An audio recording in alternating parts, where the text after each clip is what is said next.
नाम आपके जो उसके नाम के हिसाब से अपना नाम आप डिस्प्ले कर सकते हैं ताकि आप सबका अटेंडेंस लेने में आसानी रहे।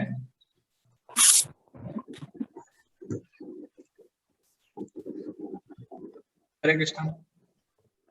So please mute your mics and change your names as per the registration name. आपका जो भी registration का नाम था उस हिसाब से नाम चेंज कर दीजिए। Thank you.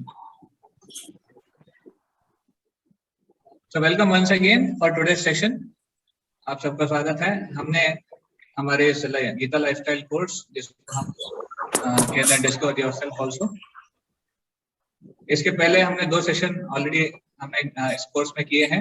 एक था हमारा इंट्रोडक्शन सेशन जिसमें हमने देखा था discover the game of life, और एक था the first session of this topic discover the inner self. तो मैं उसको थोड़ा सा रिवाइज करने का प्रयास करूंगा। हमने सेकंड जो लास्ट सेशन जो पिछले संडे हमने जो किया था उसको शॉर्ट में रिवाइज करेंगे और फिर आगे बढ़ेंगे।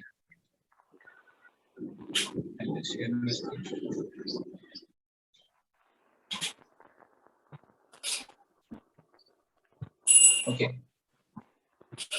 तो स्क्रीन इज विजिबल, आप सबको मेरी स्क्रीन दिख रही है?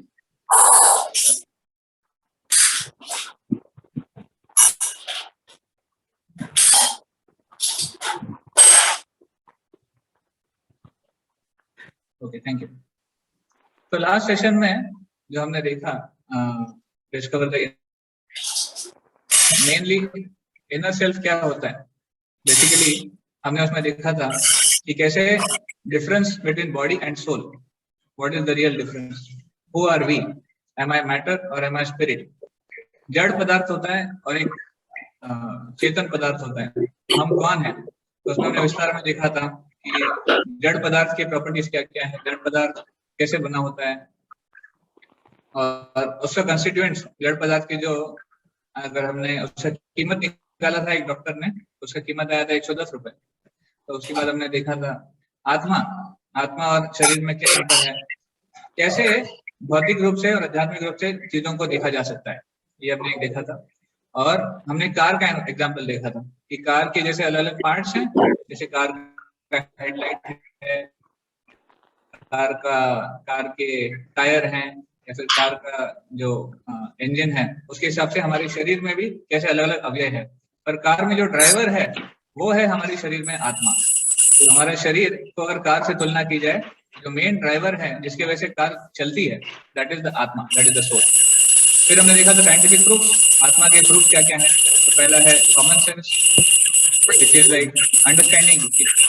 जब लोग बोलते हैं कि वो कोई किनकी मृत्यु हो चुकी है, फिर कोई चल बसे, तो क्या चला गया, तो आत्मा शरीर से निकल गया। शरीर तो वहीं पे है, शरीर में सारे अवयव हैं वो वैसे ही है, बट क्या निकल गया, आत्मा चली गई। दूसरा हमने देखा चेतना का होना, कॉन्शियसनेस का होना, that's a proof of the soul.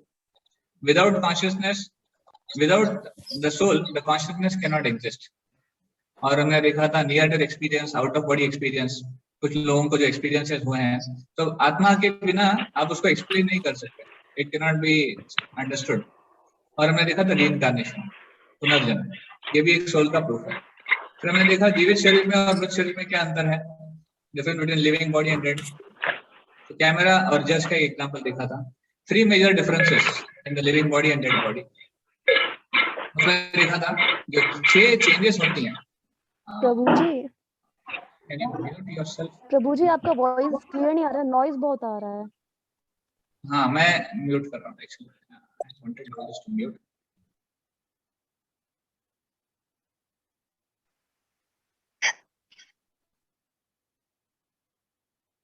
Okay, now am I audible clearly? ठीक है, यस यस। तो हमने देखा था कि how what is the difference between living body and a dead body. जैसे हमने एक उदाहरण लिया, एक लिविंग बॉडी है, एक मनुष्य का हो या फिर किसी जानवर का हो, उसमें 6 चेंजेस होते हैं जो कि डेड बॉडी में ऑब्जर्व नहीं किए जाते, और फिर डेड मैटर में, like for example living body takes birth, then it grows, छोटे से बड़ा होता है, फिर एक फेज आता है जहाँ पे वो मेंटेन करते हैं अपने आप को, then production of by products, बच्चे पैदा होते हैं, देन ड्विंडलिंग, है ना, व्यक्ति बूढ़ा होता है, और डेथ। व्यक्ति को वो आत्मा जो है शरीर छोड़ के चला जाता है। तो ये 6 चेंजेस केवल एक जीवित शरीर में दिखाई देते हैं, only in a living body, it can not be seen in a dead body. For example dead matter क्या है? टेबल। अभी टेबल जब जब किसी ने टेबल बनाया है तो टेबल ऐसा नहीं होता है कि टेबल थोड़ी देर में बड़ा हो गया, या फिर टेबल का 2 टेबल मिलके तीसरा टेबल बचा पैदा हो गया, या फिर टेबल का ह्रास हो गया, टेबल की मृत्यु हो गई। ये सब नहीं दिखाया जाता है। So that's not in the dead matter, but it is there in every living body. May it be an ant, एक चींटी हो या फिर मक्खी हो या फिर मनुष्य हो या फिर कोई पशु हो, पक्षी हो, कुछ भी हो, उसके शरीर में 6 चेंजेस दिखाई देते हैं। तो इसलिए हम जीवित शरीर हैं, हमारे शरीर में चेतन है। वो चेतना क्या है? आत्मा। फिर हमने देखा था मन, माइंड कैसे काम करता है, बिकॉज हमने आत्मा के तो 2 कवरिंग देखे थे। आत्मा के ऊपर एक सूक्ष्म शरीर है, उसके ऊपर एक स्थूल शरीर है। तो सूक्ष्म मन, बुद्धि, अहंकार, और स्थूल शरीर ग्रॉस बॉडी, उसमें होता है अर्थ, वाटर, फायर, एयर, ईथर। तो जो ग्रॉस बॉडी है वो डेथ के समय यहीं रह जाता है, वो चला जाता है। पर आत्मा डेथ के समय क्या होता है? मृत्यु के समय सटल बॉडी को लेके अगले शरीर में जाता है। That also is another understanding. Bhagavad Gita में भगवान अर्जुन को बताते हैं 2nd चैप्टर में कि जैसे वासाम से जीर्णानि यथा विहाय, जैसे हमारे कपड़े जब पुराने हो जाते हैं, खराब हो जाते हैं, हम उनको त्याग देते हैं और नए कपड़े ग्रहण करते हैं। उसी तरह आत्मा जब शरीर पुराना हो जाता है, यूजलेस हो जाता है, तो आत्मा उस शरीर को त्याग कर नया शरीर धारण करता है। तो इस प्रकार नए आत्मा जब अगले शरीर में जाता है तो उसके साथ सटल बॉडी, जो सूक्ष्म शरीर है, वो भी उसके साथ जाता है। और सूक्ष्म शरीर में क्या है? मन, बुद्धि और अहंकार। तो इसलिए हमारी जो भी इच्छाएं हैं, हमारे जो भी विचार हैं, हमारी जो भी अनफुलफिल्ड इनकम्प्लीट डिजायर्स हैं, प्लान्स हैं, वो सब माइंड में स्टोर्ड है, मन में स्टोर्ड है। और इसलिए जब अगले जन्म में जाता है तो पुनः वही स्क्रिप्ट्स जो हम पिछले जन्म में लिखे थे, उसी स्क्रिप्ट्स को लेके हम आगे जाते हैं। इसलिए कभी ऐसा नहीं समझना चाहिए कि अगले जीवन में नया फ्रेश सब कुछ फ्रेश शुरू होता है। हाँ, सब कुछ फ्रेश है, पर स्क्रिप्ट्स भी पुराने हैं। और उसी से आज हम देखेंगे कि कैसे लॉ ऑफ कर्मा कैसे काम करता है। उसी जो मन, बुद्धि, अहंकार है, उसी से वो जुड़ा हुआ है। और फिर हमने देखा था अगर मन के स्क्रिप्ट को बदलना है तो क्या करना होगा? we'll have to change the input, क्योंकि मन नियंत्रित है या अनियंत्रित है, उसके लिए सबसे इंपॉर्टेंट क्या है? Ego principal. ईगो प्रिंसिपल क्या है? गुड इन गुड आउट और गार्बेज इन गार्बेज आउट। अगर हमारा इनपुट अगर खराब होगा तो आउटपुट खराब निकलेगा, अगर इनपुट अगर अच्छा होगा तो आउटपुट अच्छा होगा। So that is how the mind works. And practical benefits of knowledge of soul, अगर हम आत्मा के बारे में जानेंगे तो क्या होगा? सबसे पहले यूनिवर्सल ब्रदरहुड, हम सभी लोगों को सही रूप में एक राष्ट्र या फिर एक ही घर के संबंधी उनकी तरह देख सकते हैं, सारी जीवात्माओं को, क्योंकि हम सब आत्मा है, हम सब भगवान की संतान है। तो फिर कोई भेदभाव नहीं रहेगा, कोई देश का, जात का, प्रांत का कोई भेदभाव नहीं रहेगा। तो इसलिए universal brotherhood. Second is rising above inferiority complex, जब व्यक्ति को लगता है कि अरे हम यूजलेस हैं, हम कुछ नहीं कर पा रहे हैं, उसके वजह से बहुत डिप्रेसिंग थॉट्स आते हैं, उसकी वजह से कई लोग सुसाइड करते हैं, कई लोग डिप्रेशन में चले जाते हैं, उनको डॉक्टर की सलाह लेनी पड़ती है। तो आत्मा के ज्ञान से ये डिप्रेशन दूर किया जा सकता है। पॉजिटिव आउटलुक टुवर्ड्स लाइफ, हमें जीवन का एक सकारात्मक दृष्टिकोण देखने को मिलता है कि हाँ, हम आत्मा है, तो every time we have a chance to change our future. हमारा फ्यूचर बदलना हमारे हाथ में है, इसलिए सकारात्मकता जीवन में बढ़ती है जब हम आत्मा के बारे में सीखते हैं। And right use of resources, जो भी भगवान ने हमें रिसोर्सेज दिए हैं उसका सही से इस्तेमाल करना हम तब सीखेंगे जब हम सबको इसका हकदार मानेंगे। जब हम देखेंगे कि सारे जो भी जीवात्माएं हैं सब भगवान की ही संतान है और सबका इसके ऊपर हक है, केवल हमारा ही नहीं है। तो इस प्रकार आत्मा के ज्ञान से हम चीजों को सही से इस्तेमाल करेंगे। Like so this was about the last session which we saw. तो टुडे, आज हम हमारे नेक्स्ट सेशन की ओर बढ़ेंगे। हमारा नेक्स्ट सेशन का टॉपिक है discover the ultimate genius. So before beginning, I'll offer prayers and then we'll begin the session.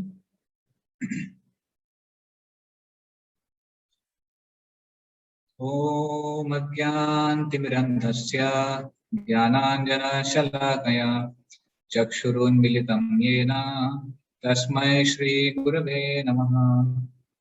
नमो विष्णुपादाय कृष्णप्रेष्ठाय भूतले श्रीमते भक्तिवेदांत स्वामिन्निति नामिने।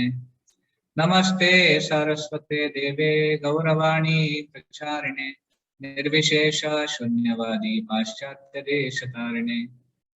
जय श्री कृष्ण चैतन्य प्रभु नित्यानंद श्री अद्वैत गदाधर शिवासादि गौर भक्तवृंद। हरे कृष्णा कृष्णा कृष्णा हरे हरे, हरे राम राम राम हरे हरे।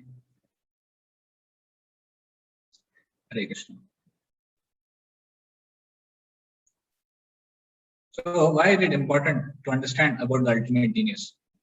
देखिए, पहले सेशन में हमने अपने आप के बारे में जाना, हम असल में कौन हैं, हम आत्मा हैं, हम शरीर नहीं हैं। ये एक मूलभूत हमारा कॉन्स्टिट्यूशनल पोजीशन या फिर जो हमारा असली स्वभाव है आत्मा का, ये जानने को हमें मिला। अभी हम जानेंगे इस सृष्टि के पीछे किसका हाथ है और कौन है जो इसको चलायमान रखता है। तभी हम समझ पाएंगे कि हमारा कनेक्शन क्या है। हम अपने आप को तो जान चुके हैं, अभी जब सृष्टि के नियंता को जानेंगे तो फिर हमारा जो कनेक्शन है और डीप डेवलप होगा। तो भगवत गीता में इसके बारे में विस्तार में भगवान ने डिस्कस किया है कि उनका पोजीशन क्या है। बट हम भगवत गीता में जाने से पहले एक प्रैक्टिकल तरीके से देखने का प्रयास करें कि कैसे हम भगवान को समझ सकते हैं। एक दृष्टिकोण से, अगर हमारा दृष्टिकोण हम बदलें, अगर हम इसी दुनिया को एक सही एंगल से देखने का प्रयास करें तो हम भगवान को आसानी से समझ सकते हैं। So let me try to share.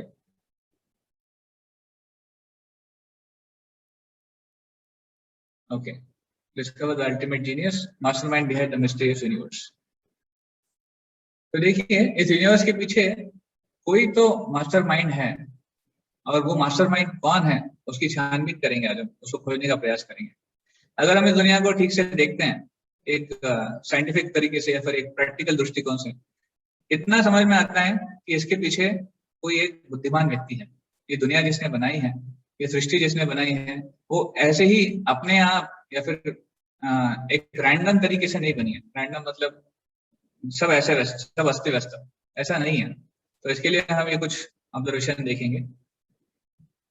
तो सबसे पहले, when you observe this mysterious universe or this harmonious universe, इसमें इतना सब कुछ चलायमान जो है, इतना बुद्धिमान या फिर इतना सुव्यवस्थित ढंग से है, तो जब इसको देखते हैं तो हमें बहुत सारे प्रश्न आते हैं। What question we get? कि सही में कोई है जो इसको चला के रख रहा है? सही में कोई है जिसने इसको बनाया है? क्या सही में कोई है जो इसको आज भी मेंटेन कर रहे हैं? तो ये प्रश्न हमारे मन में आते हैं। कई बार ये प्रश्नों का जवाब हमें नहीं मिल पाता है। एटलीस्ट मतलब भगवत गीता और इनको जुड़ने से पहले कई बार बच्चों के मन में सवाल आते हैं कि ऐसा क्यों होता है, वो वैसा क्यों होता है, ये फूल क्यों आते हैं, ये पंछी का कलर ऐसा क्यों है, या फिर ये पेड़ ऐसा क्यों है, इससे यही फल क्यों आता है। तो many time we have small queries, but क्योंकि इसके बारे में कोई अंडरस्टैंडिंग या फिर कोई अधिकृत तरीके से हमें इसके बारे में ज्ञान प्राप्त नहीं हुआ है, इसलिए ये प्रश्न रह जाते हैं और फिर हम इसको मजबूरी से एक्सेप्ट कर लेते हैं कि लो ऐसे ही है, ये ऐसे ही रहेगा और इसके बारे में पूछने की जरूरत नहीं है। तो ऐसा नहीं करना चाहिए। जब हम सवाल आते हैं तो सवालों का जवाब ढूंढने का प्रयास करना चाहिए। तो आपके लिए सवाल है, who creates and maintains the beautiful and harmonious universe? इसको कौन बनाते हैं और इसको कौन मेंटेन करके रखा है, इस सृष्टि को? तो अगर हम देखेंगे इस सृष्टि में एक प्रैक्टिकल नजरिए से देखेंगे। अब देखिए, इन चित्रों की तरफ जब हम देखते हैं, ये आपके सामने कुछ चित्र हैं, हमारे सामने हमारे मन में क्या प्रश्न आएगा जब इन चित्रों को हम देखेंगे? ये एक पेंटिंग है बेसिकली। तो हमारे मन में क्या प्रश्न आएगा नेचुरली कि अरे ये पेंटिंग किसने बनाई, कौन है इसके पेंटर, कौन है, कितनी सुंदर पेंटिंग है ना, कितना सुंदर नजारा है। तो डेफिनेटली हम जानते हैं, अभी देखिए पेंटर्स के नाम लिखे हुए हैं। जैसे पहला जो पेंटिंग है मोनालिसा का, उसके जो पेंटर हैं, आर्टिस्ट हैं, वो है लियोनार्डो डा विंसी। उसके बाद जो माउंटेन्स, जो पर्वत श्रृंखला है, उसकी एक पेंटिंग है, वाटरफॉल की है, फूल की है। तो डेफिनेटली हम जानते हैं कि जब भी कोई पेंटिंग है तो पेंटिंग का चित्रीकरण करने वाला कोई व्यक्ति है। पेंटिंग जब बनी है तो किसी ने तो उसको बनाया है, ये 100% कन्विक्शन हमें होता है, हमारे मन में होता है। तो आइए देखते हैं ये ओरिजिनल चीजें। देखिए, जब पेंटिंग किसी न किसी आर्टिस्ट ने बनाई है, तो जो वास्तविक रूप में इस सृष्टि में वो दिखाई दे रहा है, व्यक्ति है, पुरुष है, कोई सुंदर पुरुष है, स्त्री है, या फिर इतने सुंदर नजारे हैं, पर्वत श्रृंखलाएं हैं, झरने हैं, वाटरफॉल्स, या फिर इतने सुंदर फूल हैं, इतने सुंदर आकर्षक सीनरी है, इसको किसने बनाया? जब अगर पेंटिंग को कोई बनाने वाला आर्टिस्ट है, तो क्या ओरिजिनल में ये जो आया, इसको बनाने वाला कोई नहीं होना? अगर आप ले लीजिए, अगर आप किसी भी चीज को आर्टिफिशियल बनाने का प्रयास करिए, मान लीजिए एक फूल क्यों ना हो, if you want to make an artificial flower, अगर किसी फूल को हमें एक कृत्रिम फूल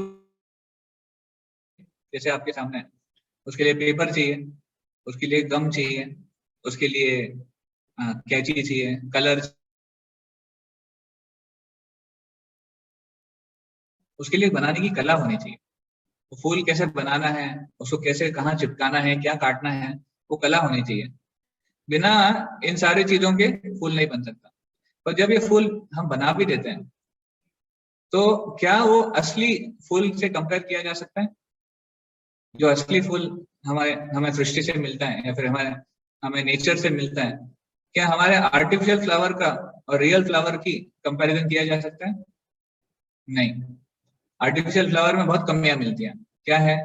उसका टेक्सचर इतना सॉफ्ट नहीं है, वो इतना मुलायम नहीं होता है। चलो मुलायम हो भी जाए तो भी उसमें सुगंध नहीं होता है।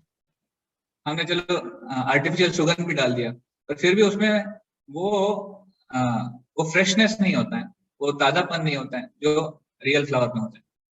तो देखिए, जब आर्टिफिशियल फ्लावर बनाने के लिए इतनी मेहनत लगती है, तो रियल फ्लावर जो असली फूल है, और जो सैकड़ों की संख्या में, हजारों की संख्या में हमारे इर्द गिर्द है, अगर हम आंखें खोल के देखें, इतने सुंदर सुंदर फूल हैं, इतने अलग अलग वैरायटी के फूल हैं, इतने अलग अलग वैरायटी के पेड़ हैं, पक्षी हैं, इनको किसने बनाया?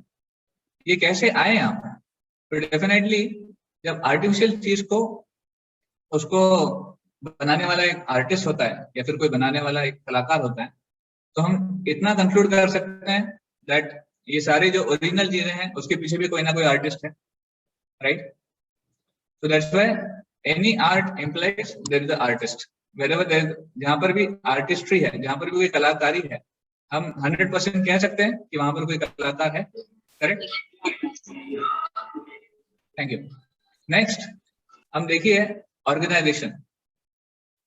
ऑर्गेनाइजेशन मतलब एक समूह में रहकर एक संघ की तरह काम करना। अभी ये ऑर्गेनाइजेशन हम मनुष्यों के समाज में तो पाते हैं, हमें ऑर्गेनाइजेशन की काफी ट्रेनिंग मिलती है, हमारे यहाँ पे कॉलेजेस हैं, स्कूल्स हैं जो इसको पढ़ाते हैं, मैनेजमेंट स्कूल्स, बिजनेस स्कूल्स, सब इसकी शिक्षा मिलती है। पर ये ऑर्गेनाइजेशन हम सृष्टि में भी देखते हैं। फॉर एग्जाम्पल हनी बीज, जो मधुमक्खियां हैं, उनमें भी एक बहुत ही सुंदर रूप से ऑर्गेनाइजेशन होता है। एक उनके बीच में एक संघ में काम करने की क्षमता होती है, एक कला होती है। तो मैं आपको दिखाता हूँ एक छोटा सा वीडियो जिसमें आप ये सीखेंगे। आपको आवाज सुनाई दे रही है? यस प्रभु जी। ओके प्रभु जी, आपकी आवाज आ रही है, वीडियो की नहीं आ रही आवाज। अच्छा, वीडियो की आवाज नहीं आ रही? ठीक है, maybe I will share it again.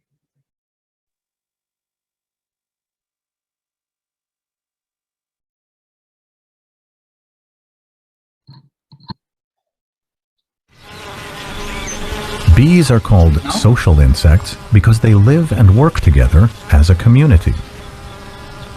Thousands of female bees, called worker bees, live together in a hive with a queen bee. The queen bee was marked with a red dot, so we can see her better. The worker bees are all females, but they almost never lay eggs. Worker bees do almost all the chores in the hive. They gather pollen or nectar, guard the entrance, clean the hive, build the comb, make honey, tend the queen, and feed the larvae. They even fan the hive with their wings to keep it cool on a hot summer day. तो देखिए, ये जो मक्खियां हैं उनमें भी इतना organisation होता है। आपने देखा कि कैसे उनमें एक रानी होती है और बाकी जो है वो वर्कर बीज होती हैं, जो काम करने वाली होती हैं। तो सारा काम वो करती हैं, वो शहद लेके आना, उस जो उनका जो जगह है उसको बनाना, ठीक से उसको ठंडा रखना, उसकी निगरानी करना, गार्ड करना उसको, और रानी को का ख्याल रखना, ये सब काम वो करते हैं और प्रैक्टिकली एक समूह, एक संघ के रूप में करते हैं। तो ये ऑर्गेनाइजेशन का अंडरस्टैंडिंग उनको कैसे मिला? उनको किसने सिखाया कि ऐसे सब करना चाहिए, ऐसे काम करना चाहिए, तब सब साथ में मिलकर करना चाहिए? ये शक्ति कहाँ से आई उनमें? डेफिनेटली किसी कहीं से तो मिली है। और यहाँ तक के जो सबसे कॉमन एग्जाम्पल है हमारे सामने, एक मकड़ी। हम सब ने मकड़ी का जाल देखा है, हम सब जानते हैं।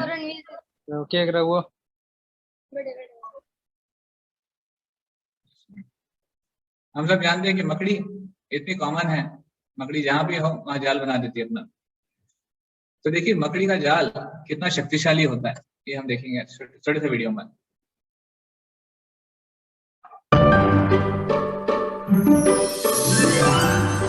Mathematician spiders. Compared to their own sizes, spiders build very large webs. Indeed, if we enlarged a spider to the size of a human being, the length of the web it weaves would be approximately 150 meters, which corresponds to a 50-story skyscraper. Is it possible for a human being to weave a lacework the size of a 50-story skyscraper in only an hour? But a tiny spider accomplishes much more than that. Moreover, the spider-woven web is the sturdiest material in the world. How do spiders weave these webs possessing miraculous features? The spider takes into consideration many factors while weaving a web hundreds of times larger than its own size. This task demands at least some calculations essential in constructing a building. For the accomplishment of this work, first the spider must draw a project like an architect, for a construction of this size, design, and sturdiness cannot be accomplished without an architectural project. Once the project is drawn, the spider must calculate the lifting capacity of each part of the web like an engineer. Otherwise, the web cannot remain suspended. In order to design such a web and make such delicate calculations, the spider must be more qualified than a college graduate. Indeed, there is not a university that provides education to the offspring. Following their birth, they begin to produce silk, weave web. तो silk worm या फिर जो वो मकड़ी होती है, तो वो देखिए कितनी बुद्धिमान होती है। आपने देखा वो एक कॉलेज ग्रेजुएट की तरह इतनी बुद्धिमान है, क्योंकि वो जो काम कर रही है उसका काम करने का जो स्वरूप है वो इतना सुंदर है। उन्हें सारा कैलकुलेशन, अगर आप एक मनुष्य को बोलिए ये सब करने के लिए तो उसको इतना सारा कैलकुलेशन करना पड़ेगा, पूरा उसको आर्किटेक्चर का पढ़ाई करना पड़ेगा कि इसको कैसे, ये कैसे यहाँ से लगेगा, ये कैसे हैंगिंग में रहेगा, ये गिरेगा नहीं। वो सब करने के बाद हो सकता है कि वो एक ऐसा कुछ स्ट्रक्चर बनाए। पर ये जो मकड़ी है इसको कौन सिखाता है ये सब? उसको कहाँ से शिक्षा मिली है? जब से ही पैदा होते हैं तब से इनका ये काम है, तो ये सिल्क बनाता है या फिर ये सब जाल बनाते हैं। इनफैक्ट मैंने एक जगह देखा था कि मकड़ी के जाल से, इनसे सीखकर, इसके मटेरियल को कॉपी कर साइंटिस्ट ने एक मटेरियल बनाता है, उसको बोलते हैं टेफ्लॉन। और टेफ्लॉन को हम यहाँ पर आज हमारे साइंटिफिक वर्ल्ड में टेफ्लॉन को सबसे पावरफुल या फिर सबसे एक शक्तिशाली मटेरियल माना जाता है। उसको इस्तेमाल किया जाता है बुलेट प्रूफ जैकेट्स में या फिर गाड़ियों की जो कवर है उसके अंदर। और ये हमने सीखा था एक मकड़ी से। तो देखिए इतनी शक्तिशाली है एक मकड़ी। तो कहाँ से उनको बुद्धि मिलती है? इसका मतलब जहां पर भी कोई ऑर्गेनाइजेशन है या फिर कोई एक संघ का काम है, वहां पर कोई ना कोई है जो उनको ये बुद्धि देता है, या फिर कोई ना कोई है जो उनसे ये सब करवा रहा है। तो बुद्धिमान व्यक्ति हमें उसको वो है भगवान एक्चुअली।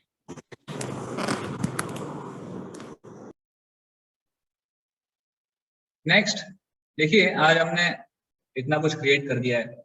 आज हम बोलेंगे कि हम मनुष्यों ने क्रिएशन में सबसे आगे चले गए हैं। हमारे पास इतनी अच्छी अच्छी गाड़ियां हैं, किसी ने तो उसको मैन्युफैक्चर किया है, उसका डिजाइनिंग किया है। इतने अच्छे अच्छे कंप्यूटर हैं, किसी ने उसको असेंबल किया है। कितने सुंदर घड़ियां हैं, किसने डिजाइन की हैं।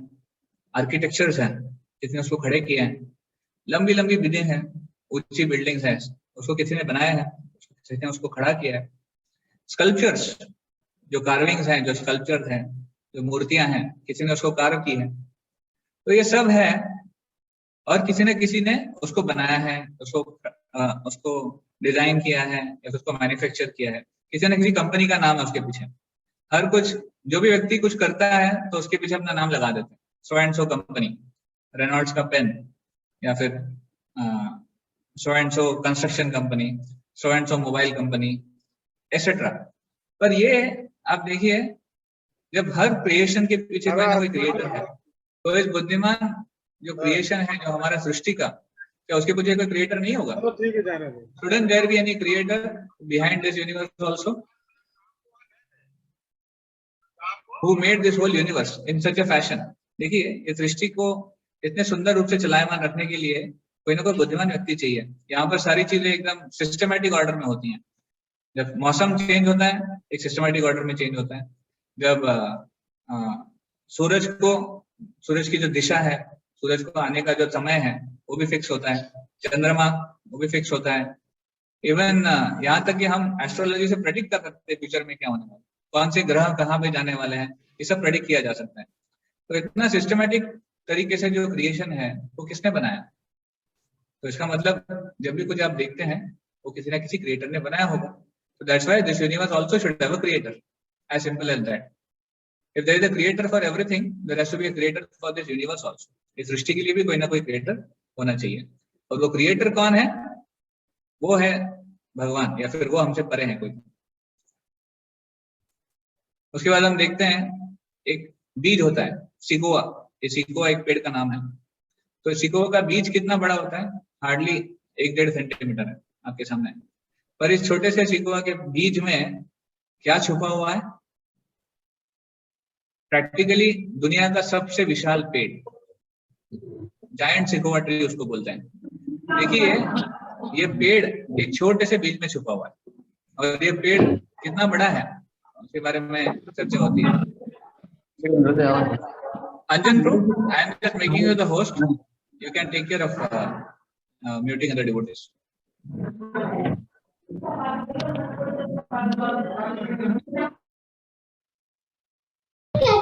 Hare Krishna Guruji. Yes. Guruji, your voice is cracking because सबकी voice आ रही है पीछे से। ठीक है। Now it's taking care. All right. So जैसे मैंने बताया, जायंट सिकोआ ट्री। अब ये पेड़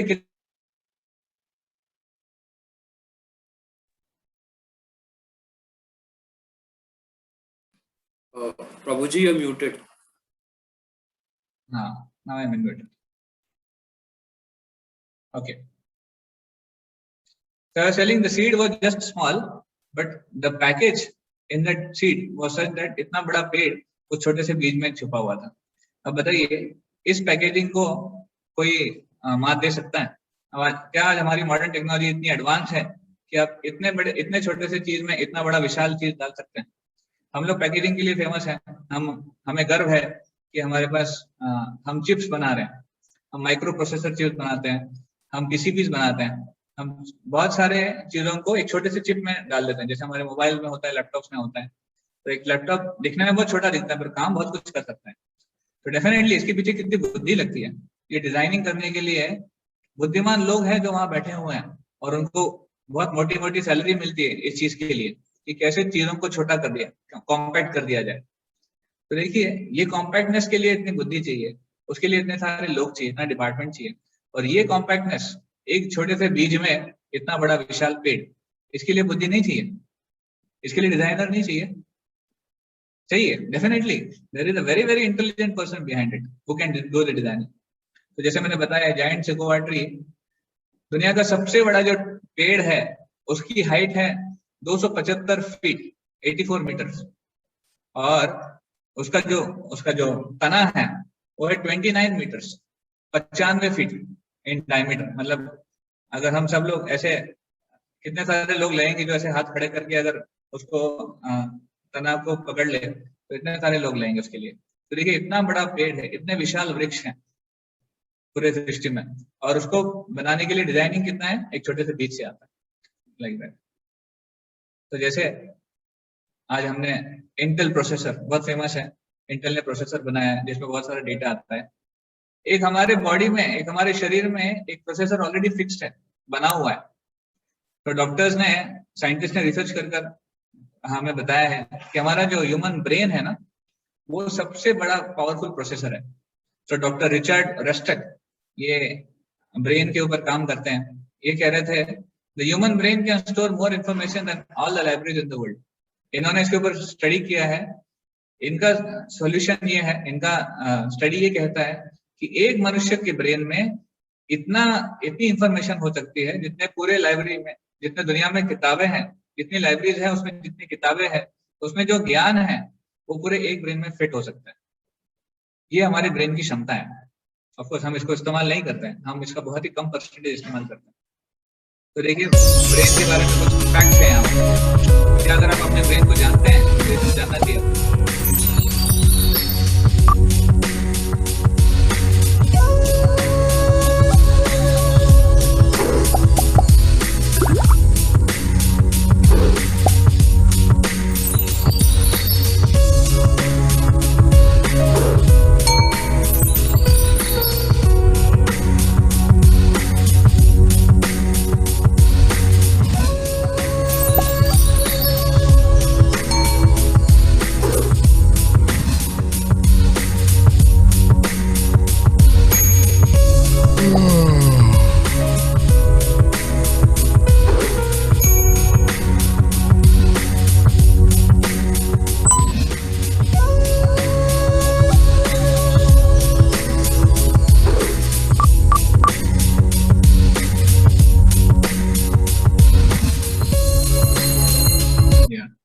तो देखिए कितना अमेजिंग ये एक आविष्कार है बोल सकते हैं, या फिर ये डिजाइनिंग है कि एक छोटे से ब्रेन में इतना कुछ है।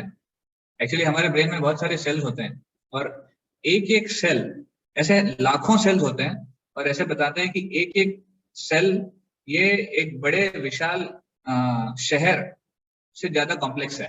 मान लीजिए कानपुर शहर है, वो कितना कॉम्प्लेक्स सिटी है, उसमें एक सेल जो है हमारे ब्रेन का, वो कानपुर शहर से ज्यादा कॉम्प्लेक्स है। और ऐसे लाखों सेल्स हमारे ब्रेन में है, हमारे मस्तिष्क में है। सी कितना पावरफुल है। हु इज दिस डिजाइनर, इसको किसने डिजाइन किया? अब आप देखिए, हमने माइक्रो वर्ल्ड, हमने बाहर की दुनिया की बात की, तो अगर माइक्रो वर्ल्ड में भी जाएंगे, छोटे से, अगर छोटे स्तर पे भी जाएंगे, तो वहां पर देखिए हर एक मॉलिक्यूल का एक स्ट्रक्चर होता है, डीएनए होता है। तो डीएनए भी इतने प्रिसाइज होते हैं, और इतने मतलब हर चीज का अपना अलग डीएनए, उसके हिसाब से मटेरियल चेंज हो जाता है, उसके हिसाब से वो एलिमेंट चेंज हो जाता है। जैसे कुछ लैटिस स्ट्रक्चर्स हैं, तो मैं इतना नहीं जाऊंगा, इसके डिटेल में इतना नहीं जाएंगे, बट कहने का मतलब जो मॉलिक्यूलर स्ट्रक्चर है ये सब फिक्स होता है। जैसे ग्राफाइट ले लीजिए, ग्राफाइट मतलब जो कोयला होता है ना, ग्राफाइट बोलते हैं। तो ग्राफाइट, इसका मॉलिक्यूलर स्ट्रक्चर और डायमंड ये एक ही फैमिली के हैं एक्चुअली। तो छोटा सा मॉलिक्यूलर स्ट्रक्चर चेंज हो जाए तो ग्राफाइट से डायमंड बन जाएगा, इतना फर्क पड़ जाएगा। ग्राफाइट जो है सबसे बहुत नाजुक होता है, और डायमंड ये सबसे हार्ड सब्सटेंस है, ये बहुत ही हार्ड होता है। तो छोटा सा मॉलिक्यूलर चेंज एक सब्सटेंस को दूसरे सब्सटेंस में बदल सकता है। तो मतलब कितनी प्रिसाइज चीजें हैं। देखिए जो चीजें रैंडम होती हैं वो प्रिसीजन नहीं आ सकती हैं, तो जहाँ पे प्रिसीजन है, जहाँ पर छोटी छोटी चीजों को, छोटी छोटी चीजें बदलने से भी बहुत बड़ा फर्क पड़ सकता है। इसका मतलब वहां पर बहुत बुद्धि लगाई गई, वहां पर बहुत सोच समझ कर काम किया गया। तो देखिए इतना कुछ है, मेटिकुलसनेस। अब मान लीजिए एक सैटेलाइट है, हमने हमारे जो अवकाश जो डिपार्टमेंट्स हैं, नासा हो गया, इसरो हो गया, या फिर और भी बहुत है, तो ये लोग बहुत खुश होते हैं, या फिर जब बहुत गर्व करते हैं जब ये कोई सैटेलाइट को अवकाश में भेजते हैं। सैटेलाइट का काम क्या होता है? डेफिनेटली कुछ इंफॉर्मेशन निकालना हमारे सृष्टि की, और उस इंफॉर्मेशन के माध्यम से कुछ डेटा बनाना। एक सैटेलाइट को चलाने के लिए इतना बड़ा डिपार्टमेंट होता है, 24 घंटे अराउंड द क्लॉक उसका मॉनिटरिंग होता है। वहां पर ये सारे पैरामीटर्स चेक होते हैं। एक सैटेलाइट के पीछे कितने सारी चीजें तो देखनी पड़ती है, वो कहाँ जा रहा है, वो किस दिशा में जा रहा है, उसकी तेजी क्या है, उसकी गति क्या है, वो उसका उसमें कितना रेडिएशन हो रहा है, उसमें गर्मी कितनी है, उसका गर्मी निकल रही है कि नहीं निकल रही है, उसका और पृथ्वी का अंतर कितना है। इनफैक्ट ये सब बहुत ही क्रिटिकल पैरामीटर्स हैं जो देखने पड़ते हैं, और देखिए उसके लिए इतना बड़ा डिपार्टमेंट होता है कि नहीं। हमने ऑफकोर्स देखा होगा कभी न्यूज में या फिर डिस्कवरी में, इतने बड़े बड़े डिपार्टमेंट में बुद्धिमान लोग वहां पर बैठकर काम कर रहे हैं। तो मैं क्यों बता रहा हूँ कि हमारे एक सैटेलाइट के लिए इतने बुद्धिमान व्यक्ति चाहिए। अब देखिए हमारी पृथ्वी है जिसमें हम सब रह रहे हैं, पृथ्वी का भी एक वजन है ना, 6 × 10⁻21 मेट्रिक टन, ये उसका वजन है, साइंटिस्ट ने उसको ढूंढ के निकाला है। और पृथ्वी का भी एक उसका स्पीड है, उसकी एक गति है, जिससे वो सूर्य के इर्द गिर्द घूमती है, उसका रोटेशन होता है। वो क्या है, 106,000 किलोमीटर प्रति घंटा, इतनी तेजी से हमारी पृथ्वी घूमती है। 106,000 किलोमीटर पर आवर। अभी आप बताइए इस सैटेलाइट को कौन मॉनिटर कर रहा है, हमारी पृथ्वी को, और पृथ्वी की तरह इतने सारे अनेक प्लैनेट्स हैं, उसको कौन मॉनिटर कर रहा है?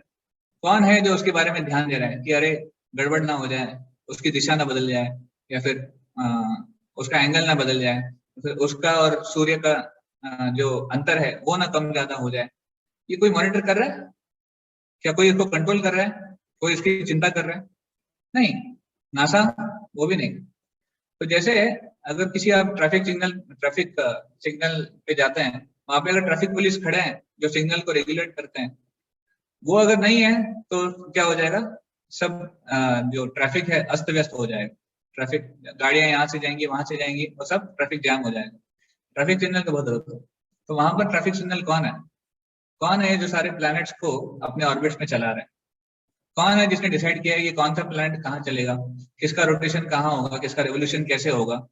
और यहाँ तक कि कुछ कुछ ग्रह जो है उनका जो ऑर्बिट है, उनका जो चलने की दिशा है, वो एक दूसरे से क्रॉस भी करती है। It's crossing each other, but still there is never a collision. कभी ऐसे सुनने में नहीं आता है कि दो ग्रहों में टकराव होने वाला है और बच जाओ, या फिर पृथ्वी का किसी ग्रह से टक्कर होने वाली है। कभी नहीं ऐसे सुनने आता। क्यों? क्योंकि वहां पे कोई नियंता है जो उसको चला रहा है, किसी ने उसको अच्छे से डिजाइन किया है। तो इसका मतलब हम सृष्टि को देखकर एक चीज देख सकते हैं कि जहां पर कोई डिजाइन है वहां पर डिजाइनर होना चाहिए। जहां पर किसी सुंदर चीज का, या फिर जैसे हमने कॉम्पैक्ट चिप का देखा, ब्रेन का उदाहरण देखा, अलग अलग चीज का उदाहरण देखा, तो इन उदाहरण से हम चीज समझ सकते हैं कि डिजाइनर होना जरूरी है। बिना डिजाइनर के ये नहीं हो सकता। नेक्स्ट इज एनर्जी, ऊर्जा। तो देखिए सूर्य, हमारा जो सन है, जो हमें रोज ऊर्जा देते हैं, वो कितना बड़ा है, कितना विशाल है और कितना शक्तिशाली है, हमें उसकी कल्पना नहीं है। आपको जो स्टूडेंट्स हैं जो सीखते हैं इसके बारे में, वो जानते होंगे। सूर्य इतना बड़ा है, earth is so big, sun is so big, 1.3 million earth can fit in one sun. मतलब 13 लाख पृथ्वी एक सूर्य में फिट हो सकती है, इतना बड़ा सूर्य है।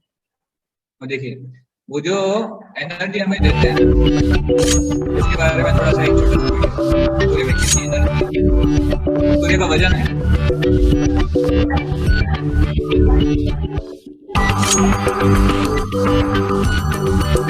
उसका तापमान है, सूर्य का तापमान देखिए कितना,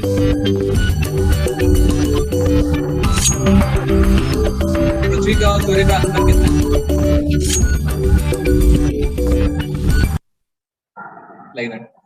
तो कितना विशाल है नहीं। अब यहाँ तक साइंटिस्ट ऐसे बोलते हैं कि पृथ्वी का और सूर्य का अगर डिस्टेंस थोड़ा सा भी बढ़ जाए तो हमें सूर्य की ऊर्जा नहीं मिलेगी और हम अंधकार में मर जाएंगे। और थोड़ा सा भी हम पास में आ जाए तो सूर्य की ऊर्जा इतनी ज्यादा हो जाएगी हम उसको सहन नहीं कर पाएंगे। तो अभी हम परफेक्ट पोजीशन पे हैं, हमारा जो पोजीशन है अभी वो एकदम परफेक्ट है। तो देखिए ये ऊर्जा सूर्य में कहाँ से पैदा होती है? सूर्य में इतनी ऊर्जा है कि 1 सेकंड में सूर्य उतनी ऊर्जा देते हैं, हम पूरे सृष्टि में जितने भी मनुष्य जाति हुई है वो उसको कंज्यूम नहीं कर सकते, उसको हम इस्तेमाल नहीं कर सकते। इतनी ऊर्जा 1 सेकंड में निकलती है सूरज से। तो ये सूरज की ऊर्जा कहाँ से निकलती है? From where does it come? अब देखिए, कोई भी ऊर्जा है, क्या ऊर्जा बिना स्रोत की हो जाती है? जैसे हम हमारे घरों में लाइट्स हैं, फैन है, it's also an energy. So any energy needs some source from where the energy comes. अगर हम लाइट का बटन ऑन करते हैं तो लाइट जलती है, पर अगर कोई छोटा बच्चा है वो बोलेगा देखो मैंने बटन चालू किया और लाइट जल गई, पर उसके पिता क्या बोलेंगे कि नहीं, केवल बटन चालू करने से लाइट नहीं आती है, उसके पीछे आपका जो बटन है उसके पीछे एक इलेक्ट्रिसिटी बोर्ड है, वहां से वो कनेक्टेड है। जब इलेक्ट्रिसिटी बोर्ड से इलेक्ट्रिसिटी आती है या फिर ऊर्जा आती है तो आपको घर में मिलती है। मान लीजिए वहीं से अगर इलेक्ट्रिसिटी कट हो गई, जैसे कभी कभी लोड शेडिंग होता है, पावर कट हो जाता है, तो वहीं से पावर नहीं आ रही है तो आप भले कितने भी बटन दबाओ ऊर्जा नहीं आएगी। तो इसका मतलब कोई ना कोई सोर्स है। तो सिमिलरली सूरज में जो ऊर्जा है उसका सोर्स क्या है, कहाँ से आ रही है?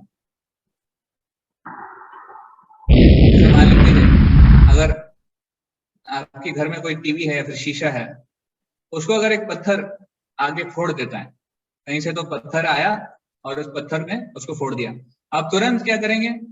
खिड़की में से बाहर देखेंगे और क्या पूछेंगे आप, ये पत्थर किसने फेंका? नेचुरली हमारा पहला प्रश्न क्या रहेगा, ये पत्थर आया कहाँ से, फेंका किसने? क्योंकि हम जानते हैं पत्थर अपने आप तो नहीं आ सकता। इस पत्थर को अगर ऊर्जा मिली है आने की या फिर घर तक आने की, तो इसका मतलब किसी ने उसको फेंका है। Any energy needs a energetic person. किसी न किसी व्यक्ति द्वारा वो ऊर्जा मिलती है, तभी उसमें ऊर्जा होती है। तो इसका मतलब हमें ये ध्यान रखना चाहिए कि सूरज की ऊर्जा कहाँ से आ रही है, कोई ना कोई एनर्जेटिक है। हाँ, कुछ साइंटिफिक थ्योरीज हैं। कोई कहता है कि सूर्य में फ्यूजन होता है तो ऑटोमेटिक साइक्लिक रिएक्शन होती है और वो ऊर्जा प्रोड्यूस होती है। तो ये एक साइंटिफिक थ्योरी है। तो चलो मान लिया जाए कि कोई साइक्लिक रिएक्शन भी है और ऊर्जा प्रोड्यूस हो रही है, पर हमारा प्रश्न क्या रहेगा, हम उसको प्रश्न पूछ सकते हैं कि ये जो साइक्लिक रिएक्शन है, जो चेन रिएक्शन है, वो शुरू कहाँ से हुई और उस चेन रिएक्शन को बनाया किसने? किसने पहला न्यूट्रॉन और पहला प्रोटॉन उसको बम्बार्ड किया और वो चेन रिएक्शन शुरू करी? तो कोई ना कोई व्यक्ति होना चाहिए ना। मान लीजिए कोई ऑटोमेटिक चीज हो रही है, तो ऑटोमेटिक चीज के पीछे भी कोई ना कोई व्यक्ति है जो बटन दबाता है। जैसे हम कभी कभी रेलवे स्टेशन जाते हैं या फिर एयरपोर्ट जाते हैं, तो वहां पर वो ऑटोमेटिक स्लाइडर होते हैं जो हमें ऊपर नीचे लेके जाते हैं। अब ये चीजें ऑटोमेटिक दिखती हैं, पर क्या ऑटोमेटिक होती है? तो कोई छोटा बच्चा बोलता है कि अरे वाह मम्मी, हम तो अपने आप ऊपर जा रहे हैं, हम अपने आप नीचे जा रहे हैं। तो उनकी मदर क्या बोलेंगी कि नहीं, ये तो ठीक है अपने आप हो रहा है, पर इसके पीछे मैकेनिकल अरेंजमेंट है, इसके पीछे किसने कोई बुद्धि लगाई है, कुछ सर्किट है और फिर वो यहाँ फिट किया गया है, तब जाके ये ऊपर नीचे जा रहा है। तो कोई भी चीज ऑटोमेटिक इस दुनिया में नहीं है जब तक उसको कोई बनाने वाला नहीं है। तो सिमिलरली सूरज में अगर ऊर्जा ऑटोमेटिक भी चेन रिएक्शन से, साइक्लिक रिएक्शन से भी आ रही है, तो उसको शुरू किसने किया, वो हमारा प्रश्न है ना। इसका मतलब एनर्जी के पीछे एनर्जेटिक होना चाहिए। अगला एक छोटा सा प्रश्न, अगर हम इस दुनिया को देखें गौर से तो इतने सारे नियम हैं, इस दुनिया में बहुत सारे नियम हैं, है ना। कोई विद्यार्थी बोल सकता है कि मेरा कॉलेज 9:30 बजे शुरू होगा, तो किसने ये लॉ बनाया, ये नियम किसने बनाया? प्रिंसिपल ने।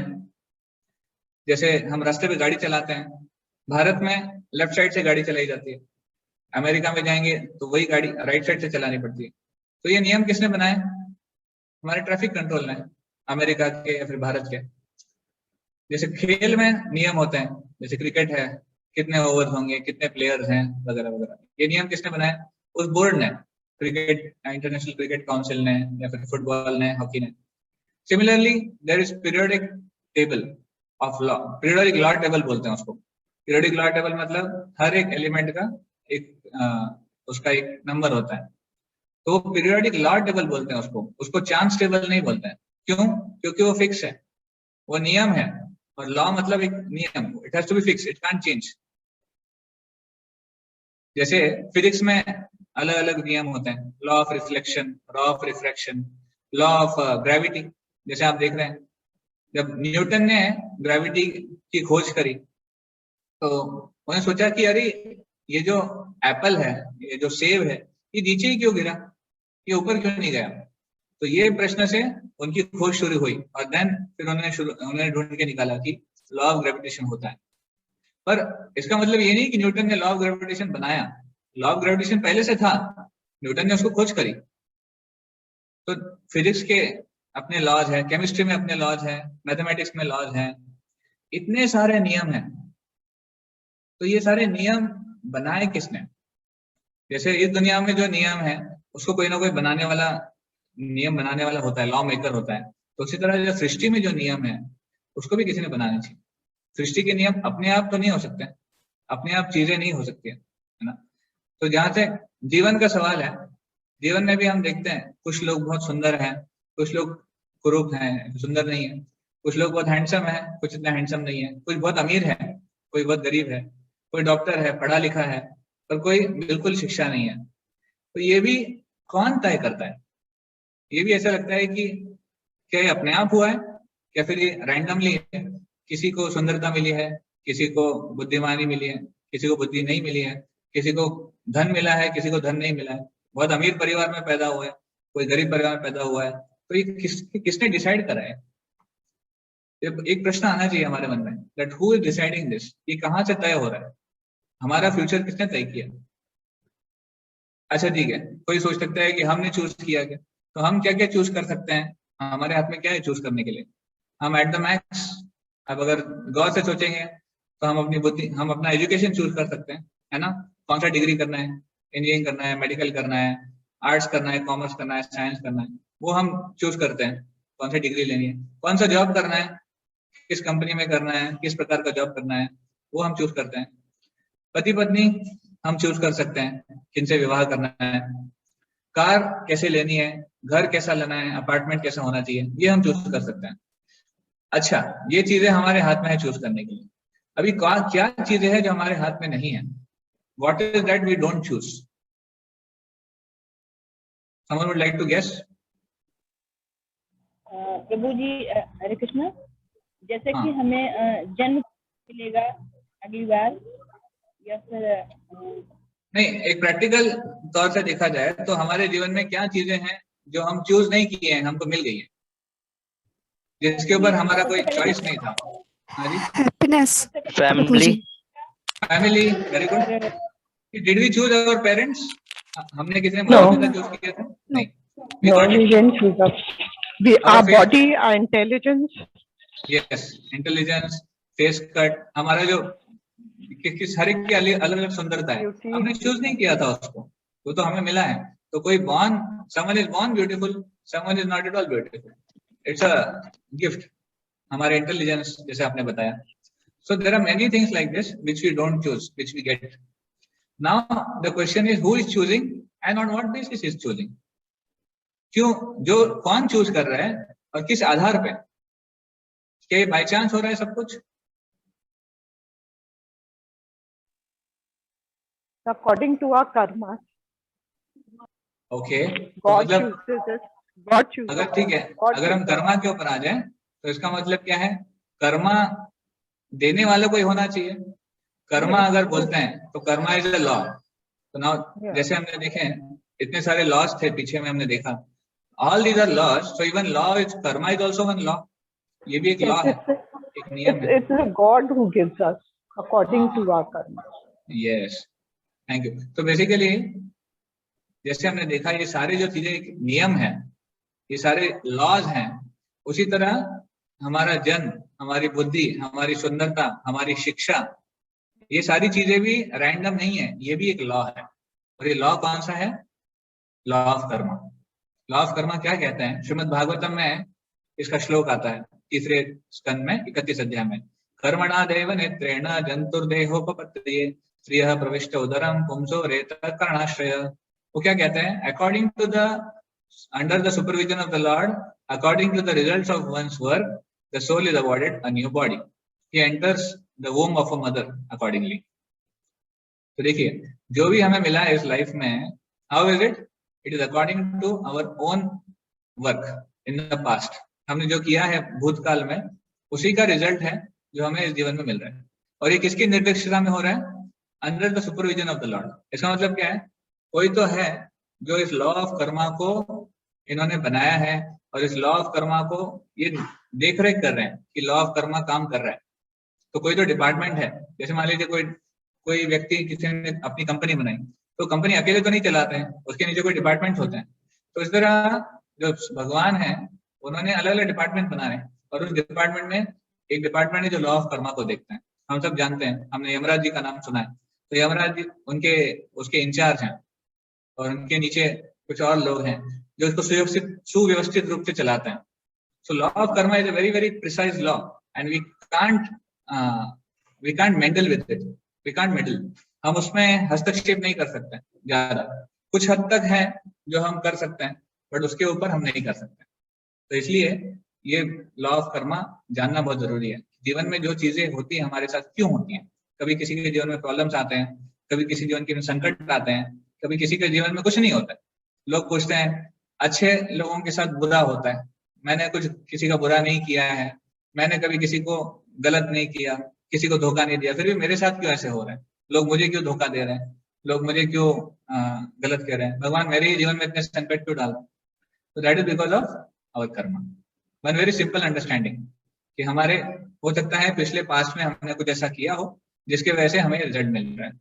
तो we should not try to, हमें चीजों से या फिर सिचुएशन से एक प्रकार से डिप्रेस नहीं हो जाना चाहिए। हमें समझना चाहिए कि क्योंकि हमारा ही कर्म है और हमारे ही पिछली करनी है, पर अभी जो प्रेजेंट है वो हमारे हाथ में है। तो इस सिचुएशन में कैसे रिएक्ट करना है, इस सिचुएशन में उसको कैसे फेस करना है, वो हमारे हाथ में है, और उसके आधार पर हमारा फ्यूचर करना है। आज जैसे हम करेंगे, आज जो हम काम करेंगे, अगर अच्छा करेंगे तो हमारा फ्यूचर अच्छा होगा। अगर आज गलत काम करेंगे, भगवान के नियमों के खिलाफ जाएंगे, तो हमारा फ्यूचर खराब होगा। तो इसलिए law of karma is very important to understand. So wherever there is a law, there is a lawmaker. So even law of karma has a lawmaker. Anyway, so coming to the next point, ठीक है, हमने अपने observation से दुनिया को देखा। अब एक शॉर्ट में देखते हैं साइंटिस्ट क्या कहते हैं, जो बहुत पढ़े लिखे बुद्धिमान साइंटिस्ट हैं, वो क्या कहते हैं। तो देखिए, जो बड़े बड़े विद्वान हुए हैं, साइंटिस्ट हुए हैं, वो सही में भगवान में विश्वास करते थे। इनफैक्ट आजकल के जो मॉडर्न साइंस है और जो मॉडर्न एथिस्टिक साइंस है, एथिस्टिक मतलब जो नास्तिक है, उसका प्रचार होता है कि भगवान नहीं है और भगवान को हटाओ, हम ही सब कुछ हैं। और जो सही में जो पुराने साइंटिस्ट थे और जो बुद्धिमान थे, जिन्होंने सृष्टि में या फिर हमारे दुनिया में बहुत बड़ा योगदान दिया है, वो सब समझते थे कि इस सारी करने के पीछे कोई ना कोई है। तो ये आइंस्टाइन, इनका एक वो कहते थे, the Lord is subtle but malicious he is not. भगवान है और भगवान सूक्ष्म है, पर वो किसी से भेदभाव नहीं करते, किसी से द्वेष नहीं करते। वो इस प्रकार अल्बर्ट आइंस्टाइन कहते हैं, वो भरोसा करते थे भगवान में। इवन मिस्टर एडविन श्रोडिंगर ये कहते थे कि जब मैं सृष्टि को देखता हूँ तो मैं चकित हो जाता हूँ कि इसमें इतने सारे डिटेल्स हैं, इतनी सारी चीजें हैं जिसको साइंस एक्सप्लेन नहीं कर सकता है, तो इसके पीछे किसी न किसी भगवान का हाथ होना चाहिए। इवन लॉर्ड केल्विन एक साइंटिस्ट हुए थे, वो भी कहते थे अगर आप सोचोगे तो साइंस ही आपको मजबूर कर देगा भगवान पे भरोसा करने। साइंस के माध्यम से ही, क्योंकि इतने सारे अनआंसर्ड क्वेश्चंस हैं जिसका जवाब नहीं है साइंस के पास, तो साइंस ही आपको बताएगा कि भगवान है, लाइक दैट। और आइजैक न्यूटन ये भी भगवान भरोसा करते थे। इनफैक्ट इनका एक छोटा सा स्टोरी है। तो एक बार इनके एक नास्तिक दोस्त थे, वो दोस्त नास्तिक थे और ये न्यूटन जो है वो आस्तिक थे, तो भगवान में भरोसा करते थे।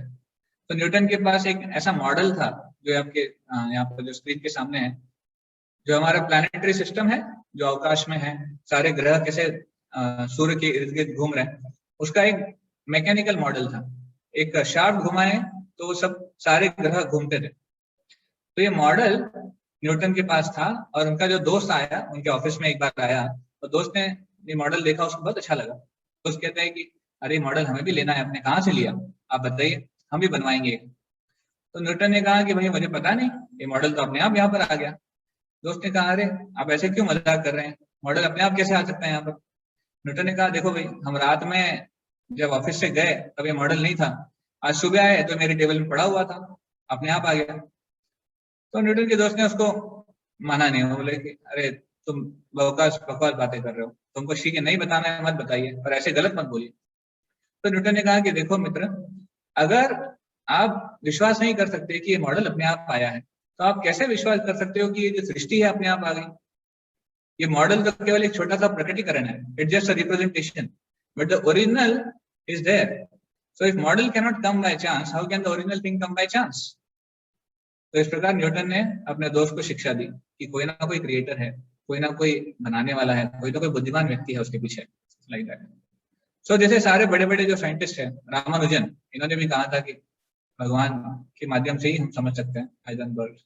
तो ये सब भगवान में विश्वास करते थे. तो दो बहुत ही महत्वपूर्ण प्रश्न है हमारे लिए. वो दो प्रश्न क्या है? What is the origin of the universe? पहला प्रश्न, यूनिवर्स, सृष्टि की उत्पत्ति कैसे हुई? एक बिग बैंग से, बिग बैंग मतलब कोई बड़ा सा स्फोट हुआ, बड़ा सा धमाका हुआ और ये सृष्टि उत्पत्ति हो गई. बिग बैंड, किसी बिग बैंड ने उसको बनाया. इंटेलिजेंट डिजाइन, किसी बुद्धिमान व्यक्ति ने उसको डिजाइन किया, या फिर बाय चांस अपने आप ऐसे ही हो गया. So what is the right answer for this? Science तो कहता है बिग बैंग. साइंस कहता है big bang, but what do you से? आप क्या कहते हैं? Intelligent design. Okay, so all of you agree with intelligent design? Yes. Right. Yes. Right. Intelligent design is the right answer. Actually, if you see, intelligent design is the only way you can explain this universe. एक बुद्धिमान व्यक्ति के बिना आप universe को नहीं explain कर सकते. अरे उदाहरण देखें. What is the purpose? Sorry, मैंने आंसर दिखा दिया. What is the purpose? इस सृष्टि का पर्पस क्या है? देखिए, कोई भी चीज अगर हम देखते हैं तो उसकी दो चीजें होती हैं. एक तो उसका बनाने वाला होता है, ओरिजिन या फिर क्रिएटर होता है, और दूसरा उसका पर्पस होना चाहिए. कोई भी वस्तु बिना उद्देश्य के नहीं है. इस दुनिया में कोई भी वस्तु नहीं है जिसका कोई उद्देश्य नहीं है. तो ये सृष्टि कैसे बिना उद्देश्य की हो सकती है? लोग कहते हैं कि ये सृष्टि केवल आइए, उसमें अपना जीवन जिए और चले जाइए, इसका कोई उद्देश्य नहीं है. पर ऐसे कैसे हो सकता है? हमें कोई अनुभव नहीं है किसी भी चीज का कि बिना पर्पस के कुछ हुआ है. तो सृष्टि भी का भी कोई ना कोई पर्पस होना चाहिए. तो इसका पर्पस क्या है? To understand God and life. तो पहला, कोई लोग सोचते हैं ईट ड्रिंक एंड बी मेरी, खाओ पियो मजे करो, अपना जीवन जियो, किसने देखा है आगे क्या होने वाला है? कुछ लोग कहते हैं यहाँ पे आए हो तो मेहनत करो, पैसा कमाओ और अपना घर वगैरह चलाओ और चले जाओ, मर जाओ. तीसरे कुछ लोग कहते हैं कोई पर्पस ही नहीं है, जैसे रहना है वैसे रहो. और कुछ लोग कहते हैं कि भगवान को समझना और जीवन को समझना ये उसका उद्देश्य है. तो राइट आंसर इज डी. भगवान को समझना और जीवन क्या है उसको समझना, that is the real purpose. That's why it's very important that creator and purpose, ये दोनों चीजें हमें समझना जरूरी है. तो बिग बैंग थ्योरी कहता है कि everything has come from a big bang. और वो पॉइंट जहां से वो विस्फोट हुआ, वो पॉइंट कैसा था? उस point was of infinite temperature. उसका टेम्परेचर इतना था कि आप बता नहीं सकते. इनफाइनाइट डेंसिटी, उसका डेंसिटी भी बहुत ज्यादा थी. इनफाइनाइटेसिमल साइज, उसका साइज इतना छोटा था कि आप वो भी नहीं बता सकते. और फिजिकली इनडिस्क्राइबेबल, मैथमेटिकली अनवेरीफाइबल, उसको आप डिस्क्राइब नहीं कर सकते, मैथमेटिक्स से उसको आप कैलकुलेट नहीं कर सकते कहाँ था. और ऐसे पॉइंट का विस्फोट हुआ और ये सारी सृष्टि उत्पत्ति हो गई. तो अभी हम इसमें कितना लॉजिकल चीज देख पाते हैं, हम ही साइंटिस्ट ही जानते हैं. तो इसलिए कई सारे साइंटिस्ट ने भी इस थ्योरी को खारिज कर दिया है. ये थ्योरी अभी एक्सेप्टेड नहीं है. इवन एनसाइक्लोपीडिया ब्रिटानिका ने भी कहा है that it should be emphasized that there is no theory of the origin of solar system which has won the general acceptance. क्योंकि इतने सारे अजम्पशंस हैं जिसके कारण कोई भी थ्योरी एक्सेप्ट नहीं की जा सकती. तो देखिए, ये है हमारी आज की साइंटिफिक रियलिटी. तो इसलिए हम ये समझना बहुत जरूरी है कि कैसे भगवान का हस्तक्षेप है और भगवान ने सृष्टि को बनाया. तो जैसे हमारी दुनिया है और हमारी मान लीजिए हमारी गवर्नमेंट है, या फिर हमारी सिटी है, हमारा देश है, उसमें गवर्नमेंट ने एक सिस्टम बनाया है. एग्जैक्टली वही चीज पहले भगवान ने इस सृष्टि में बना रखी है. तो अभी हम एक छोटा सा एक्टिविटी करेंगे जहाँ पे हम कंपेयर करेंगे, हम उसको तुलना करेंगे कि हमारे गवर्नमेंट में और यूनिवर्सल गवर्नमेंट में कैसे चीजें सिमिलर हैं, कैसे चीजें सेम है. तो जैसे हमारे नेशनल गवर्नमेंट में होम मिनिस्ट्री होता है. होम मिनिस्ट्री मतलब जो देखते हैं नियम कानून सब चल रहे हैं कि नहीं चल रहे हैं, किसी को जो गलत कर रहा है उसको पनिशमेंट देना है, जो सही कर रहे हैं उसको रिवॉर्ड देना है, तो ये होम मिनिस्ट्री है। तो यूनिवर्सल गवर्नमेंट में, भगवान की गवर्नमेंट में होम मिनिस्ट्री कौन देखते हैं? किस होम मिनिस्ट्री कैसे चलती है? यमराज यमराज हो गए, या फिर law of Karma, in short law of Karma, correct? Law and order है ना, जैसे हमारे यहाँ पे लॉ एंड ऑर्डर है, तो वैसे भी यूनिवर्सल गवर्नमेंट में भी लॉ एंड ऑर्डर है। क्या है? गलत काम करेंगे तो आपको प्रॉब्लम होगा, अगर अच्छा काम करेंगे तो आपको स्वर्ग जाने को मिलेगा या फिर आध्यात्मिक जगत जाएंगे। तो अगर कोई अवैध संग करता है तो उसको एड्स हो जाएगा, उसको बीमारी हो जाएगी। कोई स्मोकिंग ड्रिंकिंग करता है तो उनको कैंसर के प्रॉब्लम हो जाएगा, लिवर प्रॉब्लम हो जाएगा। Health ministry, there is a health ministry in the national government जो सेहत का ख्याल रखती है। अभी ऑफकोर्स कोविड टाइम में हेल्थ मिनिस्ट्री का बहुत बड़ा रोल है, सब जगह वो देख रहे हैं कि सब चीजें काम करें। तो यूनिवर्सल गवर्नमेंट हेल्थ मिनिस्ट्री कहाँ से आती? Ayurveda, Ashwini Kumar. Okay good. Actually Ashwini Kumar भी है जिन्होंने ज्ञान दिया है। और आयुर्वेदिक हर्ब्स, एक्चुअली सारी दवाइयां अगर देखी जाए तो उसका ओरिजिन हमारे ही सृष्टि में है। भगवान ने ऑलरेडी सारी जड़ी बूटियां दे रखी है जिससे हम सारे मेडिसिन बनाते हैं। इवन केमिकल इंडस्ट्री में भी अगर कोई मेडिसिन बनती है मॉडर्न साइंस से भी, तो उसका रूट, उसका मूल अगर देखेंगे तो हमारी जड़ों, हमारे आयुर्वेदिक हर्ब में ही है। तीसरा इलेक्ट्रिसिटी और एनर्जी, ऊर्जा। तो ऊर्जा मिनिस्ट्री कौन देखता है यहाँ पर? sun and this moon. Okay, there is a sun and there is moon who give us light and electricity. Correct. Finance ministry, wealth. Kuber, Lakshmi, Kuber ji. तो व्यक्ति हो गए, नहीं ये तो व्यक्ति हो गए। मैं पूछ रहा हूँ वेल्थ का मानक कैसे है? जैसे यहाँ पर हमारे पास नोट होती है, हमारे मॉडर्न करेंसी में नोट्स हैं या फिर कॉइन हैं, तो वैसे यूनिवर्सल गवर्नमेंट में वेल्थ का अंडरस्टैंडिंग क्या था? वेल्थ किसको मानते थे? हाँ, hard work. Actually, the real wealth was gold, silver, diamonds, नवरत्नास। ये जो है असली वेल्थ है। एक्चुअली अगर आप कुछ साल पहले भी अगर देखेंगे तो ये सब करेंसी नहीं थी। 100 साल पहले भी हमारे पास करेंसी, नोट्स, ये कॉन्सेप्ट नहीं था। गोल्ड कॉइन हुआ करते थे, सोने के कॉइन, सोने के सिक्के, चांदी के सिक्के, नवरत्ना, हीरे, ये धन माना जाता था। आज का जो है वो हमारा नकली धन है। भले कितने भी नोट है पर हमारे पास असली पैसा नहीं है, वो तो एक पेपर पे उसका वैल्यू है, बट इज नॉट रियल धन। Real wealth is gold, silver, Navratna. Okay, next is defence ministry. जैसे डिफेंस मिनिस्ट्री है नेशनल गवर्नमेंट में, हमारे भगवान ने डिफेंस मिनिस्ट्री कैसे बना रखा है? हमारा खुद का जो इम्यूनिटी है शरीर में, अभी जिसके बारे में बहुत चर्चा हो रही है, इम्यूनिटी बढ़ाओ, इम्यूनिटी बढ़ाओ। तो इम्यूनिटी एक्चुअली भगवान ने दे रखी है। और इम्यूनिटी मतलब there is no disease which can be cured by just medicine. Disease को क्योर करने का काम भगवान ही करते हैं। जैसे मान लीजिए आपको चोट भी लगती है, तो मान लीजिए हमारे हाथ पे पैर पे कहीं चोट लग गई, तो चोट लगने के बाद वो ठीक होने का काम भी भगवान ही कराए। भगवान अपने शरीर के माध्यम से ही ठीक कराते हैं। दवाइयां उसको थोड़ी हेल्प करती है, एड करती है, बट असली जो मैकेनिज्म है वो शरीर में है। Next, education ministry. जैसे यहाँ पे एजुकेशन मिनिस्ट्री है, वैसे यूनिवर्सल गवर्नमेंट में ब्रह्मा, वेद है, बाइबल है, कुरान है, हमारे जो शास्त्र हैं, ग्रंथ भगवान ने दिए, वो सब है। So that's why these are the comparison. So lesson from the universal government, हम क्या सीख सकते हैं यूनिवर्सल गवर्नमेंट में? जैसे हमारी गवर्नमेंट है, उसके एक प्राइम मिनिस्टर है, उसी तरह यूनिवर्सल गवर्नमेंट में भी एक भगवान जो उसके प्राइम मिनिस्टर है, जो उसको चलायमान रखता है ना। प्राइम मिनिस्टर सारी चीजों को कंट्रोल करते हैं, देश को चलाते हैं। उसी तरह भगवान पूरी सृष्टि को चलाते हैं और पूरी सृष्टि को कंट्रोल करते हैं। भगवत गीता में 5वें अध्याय में श्लोक आता है कि भगवान सबके नियंता है, भगवान सबके मेंटर है, भोक्ता है, और भगवान सबके एंजॉयर भी है। भोक्तारम यज्ञ तपसाम सर्वलोक महेश्वरम सुहृदम सर्वभूतानाम ज्ञात्वा माम शांतिमिच्छति। भगवान कहते हैं गीता में कि मैं सबका भोक्ता हूँ, मैं सबका कंट्रोलर हूँ और मैं सबका मेंटेनर भी हूँ। फिर बाद में तीसरा एक चीज सीखते हैं कि जैसे गवर्नमेंट में अगर कोई नियम का पालन करता है तो वो खुश रहता है, पर अगर नियम तोड़ते हैं तो उनको जेल जाना पड़ता है, उनको पनिशमेंट मिलती है। उसी तरह जब हम भगवान के नियमों का पालन करेंगे तो हम खुश रहेंगे। तो भगवान के नियमों को अगर तोड़ेंगे तो हमें दुख भोगना पड़ेगा। तो जीवन में दुख क्यों आते हैं, जीवन में संकट या फिर जीवन में प्रॉब्लम्स क्यों आती हैं? ये दुखों का कारण है हमने भगवान के नियमों को तोड़ा।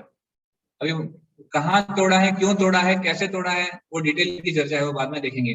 But the fact to be understood is that we because we have broken the laws of God, that's why we are suffering. हम जन्म, मृत्यु, जरा, व्याधि या फिर ये इतने सारी जो प्रॉब्लम हमारे जीवन में आती हैं, अभी कोविड-19 एक प्रॉब्लम आया है, तो ये सारी प्रॉब्लम्स का जड़ ये है क्योंकि हम भगवान के नियमों का पालन नहीं कर रहे हैं। इसलिए भगवान एक कर्म के माध्यम से या फिर सृष्टि के माध्यम से इन सारी चीजों को हमें देते हैं। अगले सेशन में इसके बारे में और डिटेल से चर्चा होगी कि क्या क्या प्रॉब्लम है हमारे जीवन में और कैसे उसको सॉल्व किया जाए। तो unseen is proven by the seen. हाँ, ये बहुत जरूरी चीज समझना। देखिए, जैसे एक किसी के, मान लीजिए माताओं के गले में माला होती है, किसी के पास कोई मोती की माला है तो मोती की माला में मोती तो दिखते हैं, पर मोती के पीछे जो धागा है वो नहीं दिखता है। पर धागा अगर नहीं है तो मोती एक साथ रह सकते हैं क्या? Not possible. तो धागे के कारण ही मोती सब पिरोए हैं, वो एक साथ टिके हुए हैं।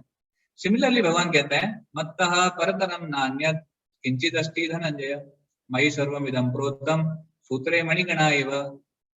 मयि सर्वमिदं प्रोतम, मैं इस पूरे जगत में व्याप्त हूँ और मैं सब चीजों को धारण किया हूँ। भगवान कहते हैं मयि सर्वमिदं प्रोतम सूत्रे मणिगणा। जिस प्रकार धागे ने मणियों को धारण किया है और उनको एक साथ बांध के रखा है, मैंने पूरी सृष्टि को एक साथ बांध कर रखा है। जो भी जैसे है वो मेरे कारण है। तो भगवद गीता में 7वें अध्याय में भगवान कहते हैं, 7वें अध्याय के 7वें श्लोक में। तो इसलिए जो नहीं दिखता है उसको देखना चाहिए कैसे? जो दिखता है उसके माध्यम से। अब कोई कहते हैं कि हमको भगवान दिखाइए, नहीं दिखेंगे, भगवान को नहीं देखेंगे तब तक हम भरोसा नहीं करेंगे। तो ऐसे कोई लॉजिक दे सकता है, पर ये तो बहुत ही गलत लॉजिक हो गया। हम उनको बता सकते हैं कि जिस प्रकार माला में धागा नहीं दिखाई देता है पर आप भरोसा करते हो कि धागा है, भगवान है, भगवान सब चीज को चला रहे हैं। और इसका एक प्रूफ क्या है? हम क्योंकि कंट्रोल में नहीं है। जब हमारा कंट्रोल नहीं है इसका मतलब हमें एक्सेप्ट करना चाहिए कि किसी ना किसी का तो कंट्रोल है, इसके वजह से चीजें सुव्यवस्थित हो रही है, तो इसलिए भगवान है। तो लास्ट एक कंक्लूडिंग स्लाइड है हमारा। तो हमारी ड्यूटी क्या है? अगर हम भगवान के बारे में जानते हैं तो what should be our duty, what should we do? First thing is we should do is we should use our intelligence to appreciate the creation of God. हमें भगवान का जो क्रिएशन है, जो सृष्टि है, उसको अप्रिशिएट करने में बुद्धि लगानी चाहिए। बुद्धि का उपयोग करो, पर किसके लिए करो? इस सृष्टि को अप्रिशिएट करो, भगवान को अप्रिशिएट करो। भगवान को हटाओ मत यहाँ से। ऐसा नहीं है कि सब अपने आप को डाल दिया और भगवान को हटा दिया, ये बुद्धि का सही उपयोग नहीं है। ये पहला चीज है। दूसरा, to unfold the mysteries of God's creation through science. Science का इस्तेमाल करना है। हम नहीं कहते कि साइंस को छोड़ दो, प्रिमिटिव बन जाओ, जैसे पहले के जमाने के लोग थे वैसे बन जाओ। नहीं, अब दुनिया आगे बढ़ रही है, साइंस आगे बढ़ रहा है, तो ठीक है, उसका इस्तेमाल कर सकते हैं, पर किसके लिए? भगवान का गुणगान करने के लिए, भगवान की जो सृष्टि है उसको और अच्छे से समझने के लिए, भगवान के माध्यम से। Like that. जैसे हम भी एक टेक्नोलॉजी का इस्तेमाल कर रहे हैं, हम जूम पे आए हैं, हम भी इंटरनेट का इस्तेमाल कर रहे हैं, हम व्हाट्सएप यूज करते हैं, किसके लिए? ताकि हम लोगों तक भगवान के मैसेज को पहुंचा सकें, लोगों को समझा सके कि भगवान है, भगवान को अपने जीवन में उतारिए और अपना जीवन सुखी बनाइए। लाइक तीसरा, to understand and explain the purpose of Lord's creation. सारे लोगों को भगवान का जो क्रिएशन है, भगवान की जो सृष्टि है, उसको एक्सप्लेन करिए। उसको कहते हैं कि जब हमें कुछ मिला है अच्छी चीज, उसका हमें विस्तार भी करना चाहिए। बांटने से चीजें बढ़ती है। तो जब ज्ञान हम बांटते हैं तो हमारा ज्ञान बढ़ेगा, हमारी समझावट और बढ़ेगी जब हम ज्ञान को शेयर करेंगे। इसलिए लोगों को समझाना चाहिए कि भगवान कैसे हैं, भगवान की सृष्टि कितनी अच्छी है और भगवान कैसे इस सृष्टि में व्याप्त है। और भगवान से प्रेम करना, सारी जीवात्माओं से प्रेम करना उनको सिखाना है। और last, to utilise everything for the pleasure of God. सारी चीजों को जो मालिक है, जो मेन नियंता है, जो मेन ओनर है, वो भगवान है। ये देखते हुए भगवान की ही प्रसन्नता के लिए उनको इस्तेमाल करना चाहिए। हमें चोर नहीं बनना चाहिए। श्रीमद् शास्त्र में बताते हैं कि हम लोग एक प्रकार से चोर बन जाते हैं। चोर कैसे? मान लीजिए आपने किसी कारपेंटर को टेबल बनाने के लिए कहा, आपके घर में टेबल की जरूरत है, आपने किसी कारपेंटर को बोला कि आप टेबल बना दो, आपने उसको सामान लाके दिया, लकड़ी लाके दिया, गम लाके दिया, आपने उसको सारी सामग्री लाके दी, और आपने उसको टेबल बनाने के लिए उसका जो पैसा था वो भी दिया, उसका जो कारीगरी का जो काम था वो भी दिया। सब बनाने के बाद अगर वो कहता है कि देखो भाई ये टेबल मैंने बनाया है इसलिए मेरा हो गया, तो आप क्या बोलोगे? अरे तुम तो चोर हो गए, सारी सामग्री तो मैंने तुमको दी थी, पैसे भी तुमको मैंने दिए ये टेबल बनाने के लिए, तो टेबल किसका हुआ? मेरा हुआ। तो उसी तरह हम इस सृष्टि में आए हैं, हम यहाँ की सृष्टि की चीजें उठाते हैं। जब हम कोई बिल्डिंग बनाते हैं तो बिल्डिंग के लिए जो रॉ मटेरियल है वो कहाँ से मिला है? पत्थर कहाँ से मिला, लोहा कहाँ से मिला, पानी कहाँ से मिला, सूरज की ऊर्जा कहाँ से मिली? ये सब भगवान ने हमको दिया है। तो हम भगवान से ही चीजें लेते हैं और उसके ऊपर अपना लेवल लगा देते हैं, that so and so company या फिर सो एंड सो पर्सन, ये मेरा घर है, या फिर ये मेरा प्रोडक्ट है, या फिर ये मेरी चीज है, ये मेरा कार है, जो भी है, ये सब हमारा नहीं है, भगवान का है। हाँ, भगवान की प्रसन्नता के लिए उसको भोग करेंगे तो हम आनंदी रहेंगे, और अगर हम इसको अपना बना लेंगे तो एक प्रकार से हम चोर बन जाएंगे, इस प्रकार। तो इसलिए हमें टू समराइज टुडे डिस्कशन, हमने देखा कि कैसे भगवान को अलग अलग अंडरस्टैंडिंग से समझा जा सकता है। जहाँ पर कोई आर्टिस्ट है, कोई आर्ट है, वहां पर कोई आर्टिस्ट होना चाहिए। यहाँ पर ऑर्गेनाइजेशन है, वहां पर ऑर्गेनाइजर होना चाहिए। यहाँ पर कोई क्रिएशन है, क्रिएटर होना चाहिए। यहाँ पर कोई डिजाइन है, डिजाइनर होना चाहिए। जहाँ पर भी ऊर्जा है, एनर्जी है, एनर्जेटिक होना चाहिए, ऊर्जा देने वाला। और जहाँ पर भी कोई नियम है, नियम बनाने वाला होना चाहिए, लॉ मेकर। फिर हमने देखा साइंटिस्ट क्या कहते हैं, तो विश्व के सबसे बड़े बड़े साइंटिस्ट हैं वो सब भगवान में विश्वास रखते हैं। और हमने देखा दो बहुत ही महत्वपूर्ण प्रश्न, वो क्या है? किसने बनाया इस सृष्टि को और इसका उद्देश्य क्या है? ये दो प्रश्नों का उत्तर हमने देखा। और हमने देखा नेशनल गवर्नमेंट जो हमारी गवर्नमेंट है और यूनिवर्सल गवर्नमेंट जो भगवान की गवर्नमेंट है, उसका समन्वय हमने देखा। और हमारी ड्यूटी क्या है, ये ज्ञान प्राप्त करने के बाद हमें क्या करना चाहिए, हमारा उद्देश्य क्या होना चाहिए, वो हमने देखा। So thank you very much. ये हमारा आज का जो सेशन था। हम किसी का कोई प्रश्न है हमारे आज के टॉपिक के ऊपर, तो हम प्रश्न लेते हैं।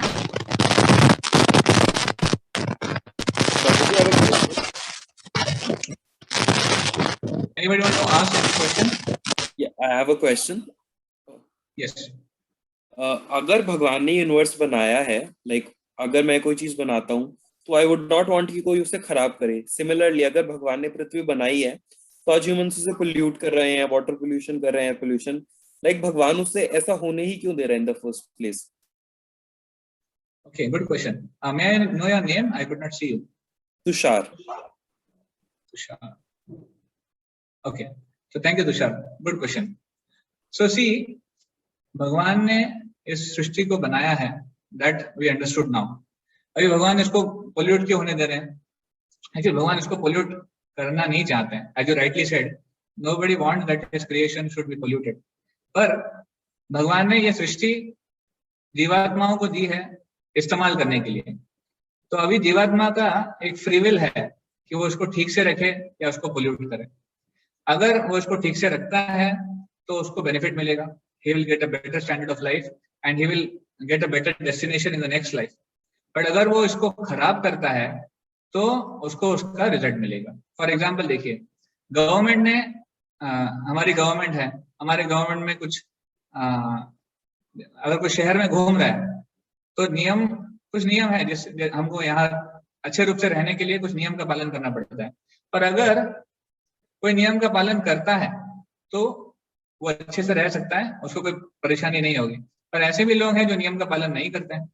There are people who break the laws and who want to cheat, who want to do something wrong. So people are always there.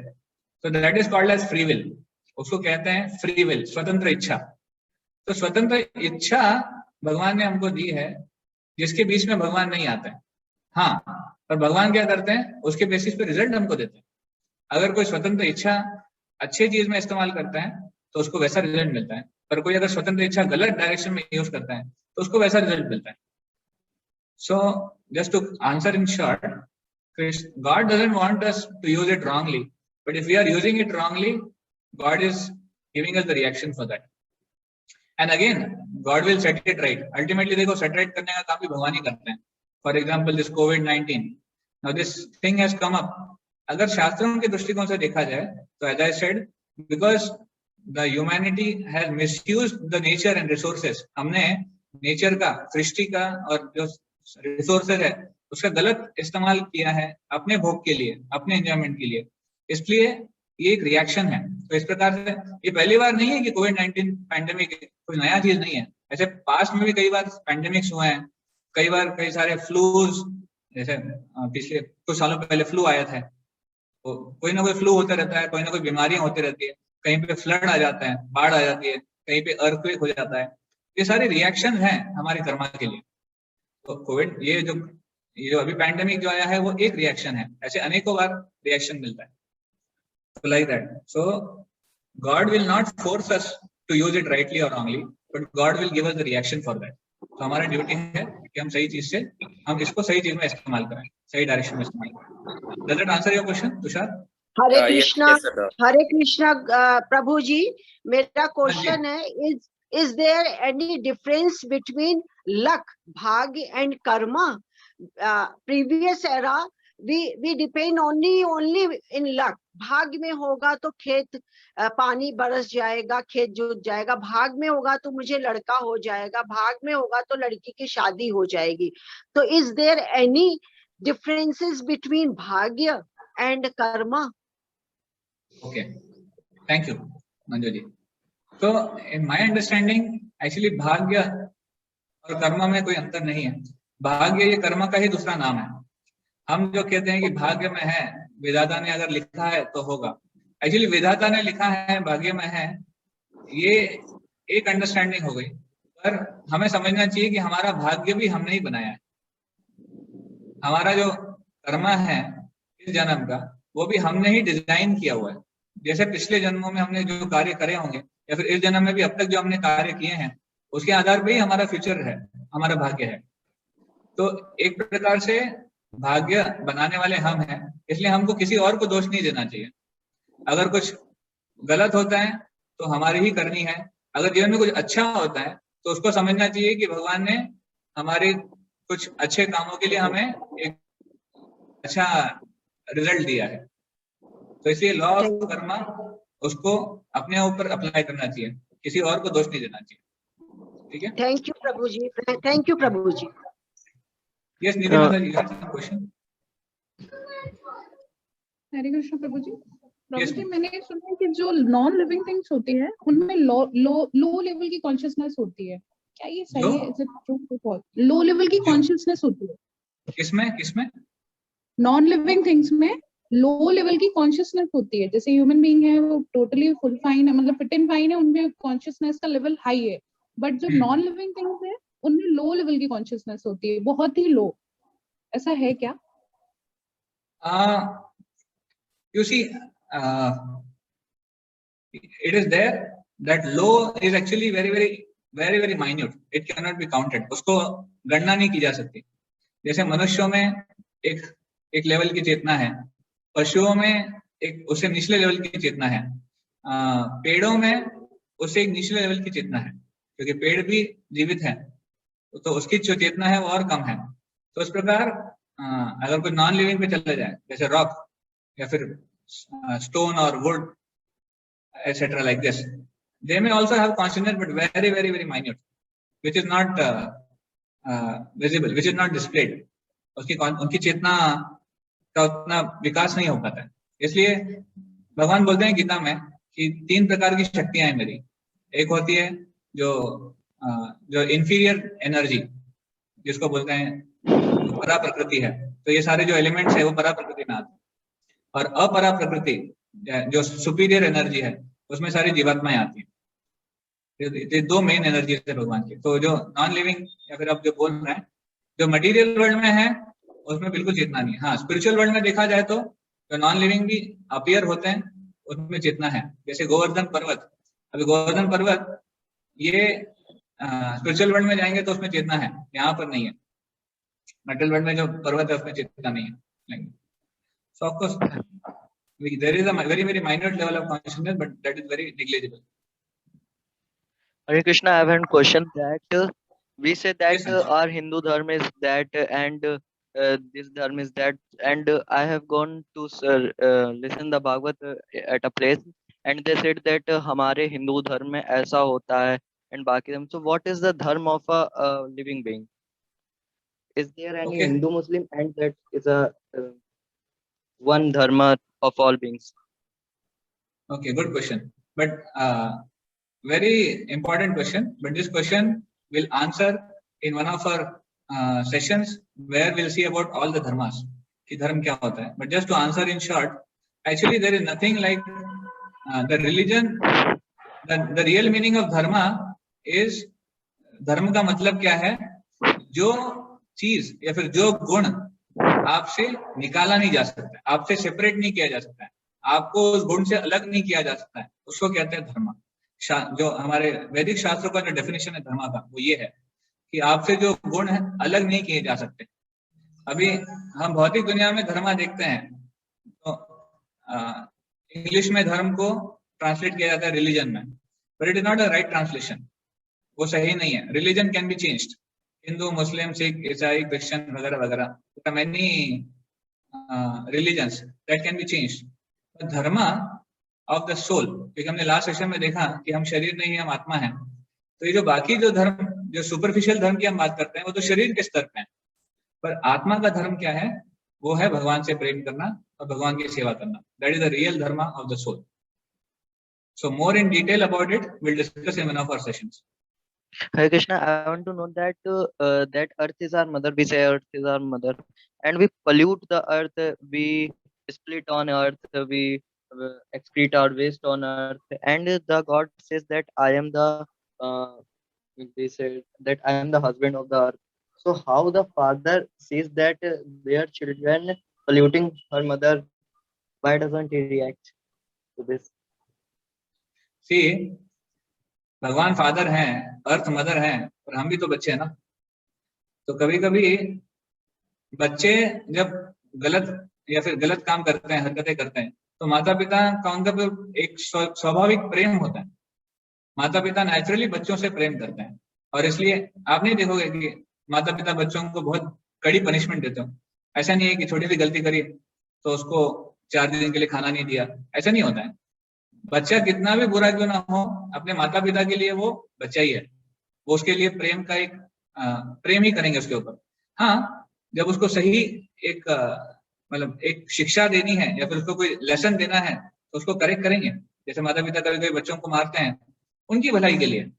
बच्चों को पढ़ाई करना पसंद नहीं है, पर माता पिता उनको थोड़ा सा मार के या फिर डांट के उनको पढ़ाई के लिए बिठाते हैं. तो ये उनकी भलाई के लिए है. ये बच्चों को कब समझ में आता है? फ्यूचर में. तो उसी तरह भगवान और नेचर ये हमारे मदर एंड फादर हैं. अभी हमने कुछ गलतियां करी है तो डेफिनेटली उनको बुरा तो लगता है, और इसलिए हमें पनिशमेंट मिलती है लॉ ऑफ कर्मा के माध्यम से. पर ऐसा नहीं है कि हम गलत कर ही कैसे सकते हैं, गलत हो ही कैसे सकता है. इसलिए गलत क्यों किया जा रहा है? क्योंकि हमें स्वतंत्र इच्छा है, फ्री विल है. तो फ्री विल को भगवान कंट्रोल नहीं कर सकते. अगर फ्री विल को भगवान कंट्रोल करे तो फिर हम भगवान से प्यार कैसे करेंगे? क्योंकि प्यार करना ये एक स्वतंत्र इच्छा है. इसको आप कंट्रोल नहीं, आप किसी रोबोट को नहीं बोल सकते कि आप किसी को रोबोट बनाकर नहीं बोल सकते कि ठीक है फॉलो मी. आपको उसमें एक स्वतंत्रता देनी पड़ेगी, तभी उसमें प्रेम का आदान प्रदान होगा. तो इसलिए भगवान फ्री विल को कंट्रोल कर सकते हैं पर करते नहीं है. भगवान छोड़ देते हैं ऐसा. हमने सीखा कि जो जीवन का पर्पस है वो लाइफ को समझना और भगवान को समझना होना चाहिए, राइट? लेकिन हमने मान लीजिए कि आज मैंने अपना जीवन और भगवान के बारे में समझ लिया, मेरी 10 पीढ़ियां ही समझती हैं, तो उससे कुछ आउटपुट नहीं मिल रहा. शुड इट बी कि हमारा पर्पस दूसरों की सेवा करना और धरती को आगे लेकर जाना, ये नहीं होना चाहिए? नहीं, आउटपुट मिलेगा. देखिए नाउ अभी तो हमने जो सेशंस शुरू किए ना, आज हमारा 3रा सेशन है. तो 3 सेशन में आपने इतना कुछ सीखा है. तो going forward will talk about purpose of life also. हमने ठीक है, हमारा पर्पस है भगवान को समझना, अपने आप को समझना. बट जब 2 लोगों को समझ जाते हैं तो अभी उनके बीच में रिलेशनशिप क्या है वो भी समझना पड़ेगा. अब रिलेशनशिप समझ जाएंगे तो फिर रिलेशनशिप कैसे फॉलो करना है, मतलब रिलेशनशिप में क्या करना है वो भी समझ जाएंगे. तो it will come in fourth coming sessions. आगे आने वाले सेशन में ये सब आएगा. ठीक है। प्रभु जी मुझे एक चीज पूछनी है, जैसे आप बोलते हैं कि जड़ और चेतन होती है दो, तो जो जड़ लाइफ होती है जिस स्टेट में जैसे आदमी पत्थर बन जाए या कुछ चीज बन जाए, तो उसके तो कोई कर्मा होते ही नहीं है, तो नेक्स्ट लाइफ में उसके क्या कर्मा का फल मिलेगा उसको? We souls when we come in the next life, so previous Karma के भोग भोगते हैं। तो जो जड़ वाला होता है, जो पेड़ होता है या स्टोन होता है या जिसमें आत्मा ही नहीं होती, तो उसके तो कर्म कुछ होता ही नहीं है, तो वो नेक्स्ट लाइफ में भोग कैसे भोगेगा? Okay, thank you, good question. तो इसमें एक चीज मैं करेक्ट करूंगा।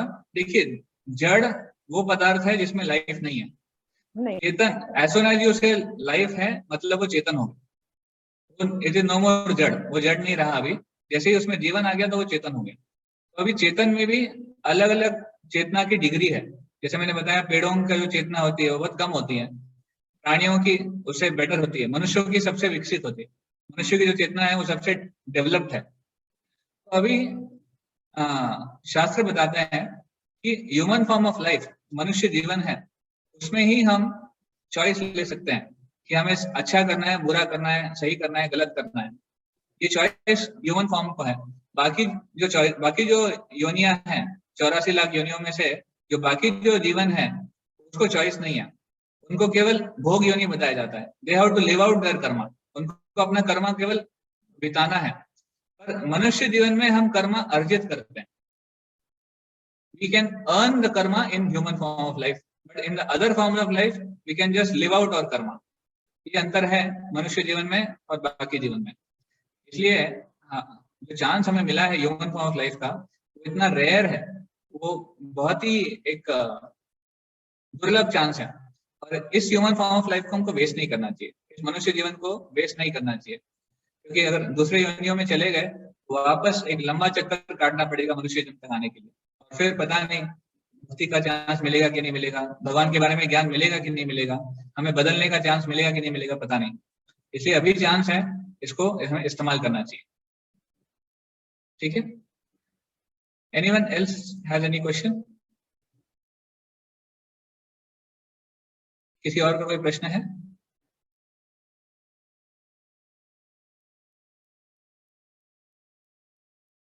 हरे कृष्ण गुरु जी। ये हेलो, हाँ जी बोले। ये आपने कहा कि जब हम ये शरीर छोड़ते हैं तो हम अपना इंटेलिजेंस और ईगो अपने साथ ही उस अगले शरीर में लेके जाते हैं। तो अगर हम अपना ईगो और इंटेलिजेंस साथ ही लेके जा रहे हैं तो उस शरीर में भी तो हम सेम ही बिहेवियर होगा हमारा, सेम ही एक्टिविटीज होंगी, क्योंकि ईगो तो हमारी आइडेंटिटी होती है। तो उसमें फिर हम कैसे आगे बढ़ पाएंगे? Very good, very important question. Actually इसके बारे में भी हम फ्यूचर सेशन में डिस्कस करेंगे। But you see, mind, intelligence and ego ये हमारे सटल बॉडी के पार्ट्स हैं, सूक्ष्म शरीर के पार्ट हैं। तो सूक्ष्म शरीर के साथ मन, बुद्धि, अहंकार ये भी जाता है आगे। इसलिए जैसे आपने कहा, अगले जीवन में भी हम मोर और लेस हमारी चेतना वैसी रहेगी। तो इसीलिए अभी जब चेतना हमें बदलना है तो किसी भक्त का या फिर किसी अच्छे कर्म का इंटरवेंशन बहुत जरूरी है। जब हम अच्छे कर्म करेंगे, जब भगवान के नियमों का पालन करेंगे, तो हमारा जो ईगो है वो प्योरीफाई होगा, वो शुद्धिकरण होगा हमारे अहंकार का। अभी हमारा अहंकार कहता है that I am this body, मैं शरीर हूँ और शरीर से जुड़ी हुई चीजें मेरी है, ये हमारा अहंकार कहता है। बट असली अहंकार, जो राइट ईगो क्या है, प्योरीफाइड ईगो क्या है, कि मैं भगवान का एक अंश हूँ और मुझे भगवान की सेवा करनी है। That is the right ego.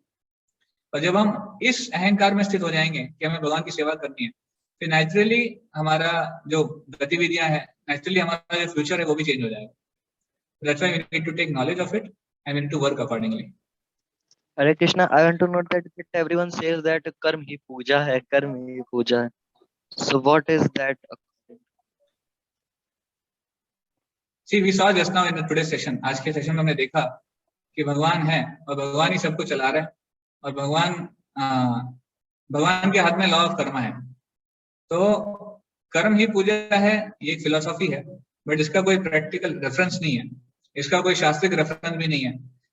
अगर आप कोई कहता है कि भगवद गीता में भगवान ने बोला है कर्म करने के लिए, तो डेफिनेटली भगवान ने कहा है कर्म करने के लिए, पर कौन सा कर्म करने के लिए कहा है?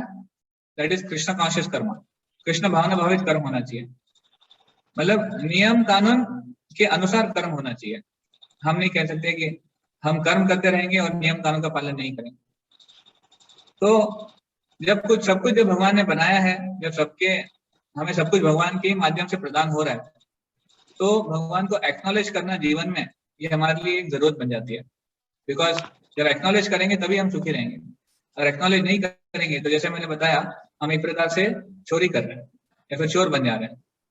तो कर्म ही पूजा है, ये एक अंडरस्टैंडिंग है, पर इससे आप अगर भगवान को एक्नॉलेज नहीं कर रहे हैं तो वही कर्म हमें बांध देगा। जो कर्म हम करते हैं वो हमें पुण्य और पाप के चक्कर में बांध देता है, और इसलिए हमारे जो अलग अलग शरीर हैं, अलग अलग योनियां हैं, ये हमें भुगतनी पड़ती है। तो आगे जाके हमारे 5वें सेशन में आएगा कि किस प्रकार का कर्म हमको करना चाहिए, कैसे हमको जीना चाहिए कि हमें और कर्मा और पॉजिटिव नेगेटिव कर्मा ना लेना पड़े, मतलब पाप या पुण्य ना करना पड़े, इस प्रकार का हमारा कर्म होना चाहिए। That will come in the forthcoming sessions. Okay, one last question we'll take. Okay. So in the Bhagavad Gita, Lord Krishna says कि मैं सर्वव्यापी हूँ और मैं हर जगह बसा हूँ, and everything he's narrating in the first person कि मैं यह हूँ। But like उससे थोड़ी सी गलत फीलिंग पैदा होती है अंदर की, कोई जब स्वयं के प्रति what do you call it, मुंह मियां मिट्ठू बनना कह सकते हैं, boasting you're saying? हाँ, so isn't that kind of वो एक भ्रम पैदा करते हैं कि क्या ये सही है या ये सही कह रहे हैं, या आखिरकार वो एक व्यक्ति ने लिखा है, वो एक व्यक्ति भगवान के को वैसी इमेज हमारे लिए प्रस्तुत करना चाह रहा है। So is that right? See, भगवान जब भगवत गीता में डिक्लेयर करते हैं कि मैं हूँ, मैं नियंता हूँ, मैं भोक्ता हूँ, या फिर मेरे माध्यम से ये सब कुछ चल रहा है, या फिर तुमको मेरी भक्ति करनी चाहिए, तुम्हें मेरा चिंतन करना चाहिए, ये सब भगवान कहते हैं। तो एक जैसे आपने सही कहा कि किसी को लग सकता है कि भगवान क्या बहुत ही गर्वित व्यक्ति है और अपने आप की बहुत बढ़ाई करना चाहता है। So there is one understanding, but actually ये ऐसा किसको लगेगा पता है? जिसको भगवान से ईर्ष्या है, जो भगवान से ईर्ष्या करते हैं या फिर जो खुद भोग करने का प्रयास करना चाहता है, उनको ऐसा लगता है कि भगवान ऐसे अपने आप के बारे में बोस्ट क्यों करते हैं। तो अहंकार हम में है, पर उसी अहंकार को हम भगवान में देखते हैं, लाइक दैट। तो एक्चुअली भगवान ये सब क्यों करते हैं डिक्लेयर? क्योंकि भगवान की हमारे ऊपर ये करुणा है। भगवान चाहते हैं कि हम जाने। Now suppose your friend is a very very intelligent person, आपके ऐसे दोस्त हैं जो बहुत बुद्धिमान है, जिसने मान लीजिए IIT में पढ़ाई किया है और बाद में अब्रॉड जाके उसने बहुत उच्च शिक्षा की है, बड़ी कंपनी में काम करता है, बहुत बड़ी पोजीशन पे है। तो अगर आप उससे पूछो कि भाई आपके बारे में थोड़ा बताइए, तो वो कहेगा किसी मैंने IIT से मैंने अपना इंजीनियरिंग किया है, फिर यहाँ से मैंने अपना MS किया है, यहाँ से मैंने डॉक्टरेट किया है, पोस्ट डॉक्टरेट किया है, और अभी मैं इस कंपनी में CEO हूँ, चेयरमैन हूँ। तो आप बोलेगा अरे क्यों अपने आप की बढ़ाई कर रहे हो? तो कहेंगे नहीं, बढ़ाई नहीं कर रहा हूँ, मैं सही में हूँ। जब आपने पूछा तो मैं अपने बारे में बता रहा हूँ। तो सिमिलरली भगवत गीता में अर्जुन ने पूछा भगवान को अपने बारे में, और भगवान अपना पोजीशन केवल क्लियर कर रहे हैं। भगवान नहीं कह रहे हैं कि भगवान गर्वित नहीं है। ये सब बताने के पीछे भगवान का ये उद्देश्य नहीं है कि इसलिए तुम अभी समझ जाओ और केवल मैं ही हूँ, ऐसा नहीं है। भगवान को हमारी चिंता है। भगवान क्यों बताना चाहते हैं कि जब तक हम सही चीज नहीं जानेंगे तब तक हम जीवन की क्वालिटी को कैसे सुधारेंगे? जब तक हम सही चीज नहीं करेंगे तब तक हम कैसे अपने आप को उस लेवल तक प्रमोट करेंगे जहाँ पे हमें सुख का अनुभव मिले। अभी हम सब लोग दुखी हैं, हम सब लोग एक प्रकार से चिंता में हैं, हम सब लोग प्रयास कर रहे हैं भोग करने का, एंजॉय करने का, but we are not able to enjoy. हम एंजॉय नहीं कर पाते हैं। तो ये सारे हमारे अटेम्प्ट्स फेलियर होते जा रहे हैं। भगवान हमको सिखा रहे हैं what should be your right attempt, in which direction, किस डायरेक्शन में आपका राइट अटेम्प्ट होना चाहिए। ये भगवान का अहंकार नहीं, ये भगवान की करुणा है। भगवान हमको सही नॉलेज देना चाहते हैं। अब कोई अगर पिता कहता है कि तुम मेरे बेटे हो और तुम्हें, अरे भाई तुम मेरे बेटे हो तो थोड़ा आपको हमसे अलाइन करना चाहिए, तब आप सुखी रहोगे। तो इसमें गलत क्या है? इसमें गलत कुछ नहीं है। अगर कोई पिता की संतान है तो उसको अलाइन करना चाहिए पिता से, तो जैसे हम भगवान की संतान है तो हमको भगवान से अलाइन करना चाहिए, हमको भगवान के निर्देशों के अनुसार काम करना चाहिए। तो ये उनका गर्व नहीं, ये उनकी करुणा है, और हमें उसका गर्व लगता है क्योंकि हम खुद गर्वित हैं, हम में अहंकार है। जैसे एक प्रश्न आया था ना, अहंकार, तो अहंकार हम में है, इसलिए हम उसी अहंकार को भगवान के ऊपर थोप देते हैं कि भगवान में भी अहंकार है। इनफैक्ट आने वाले 1-2 सेशन में हम देखेंगे कि हालांकि भगवान का इतना बड़ा पोजीशन है, भगवान सब कुछ है, पर फिर भी भगवान हमारे लिए सब कुछ छोड़ देते हैं, भगवान हमारे एंजॉयमेंट के लिए सब कुछ छोड़ देते हैं। तो इस प्रकार से भगवान अटैच नहीं है। जनरली क्या होता है, जिसके पास बहुत ज्यादा है वो अपने प्रॉपर्टी से अटैच हो जाता है, आसक्त हो जाता है, और वो अपनी प्रॉपर्टी से किसी को एंजॉय नहीं करने देता है।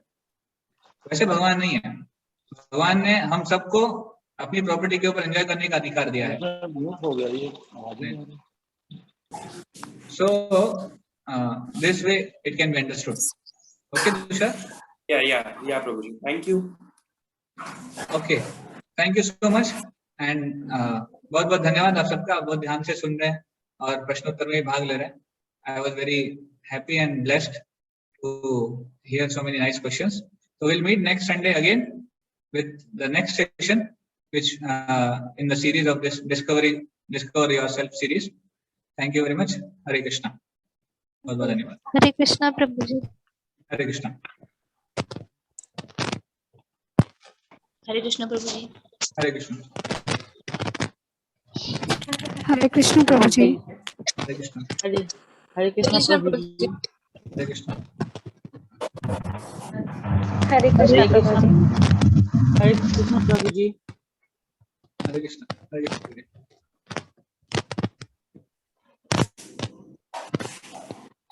हरे कृष्णा प्रभु जी।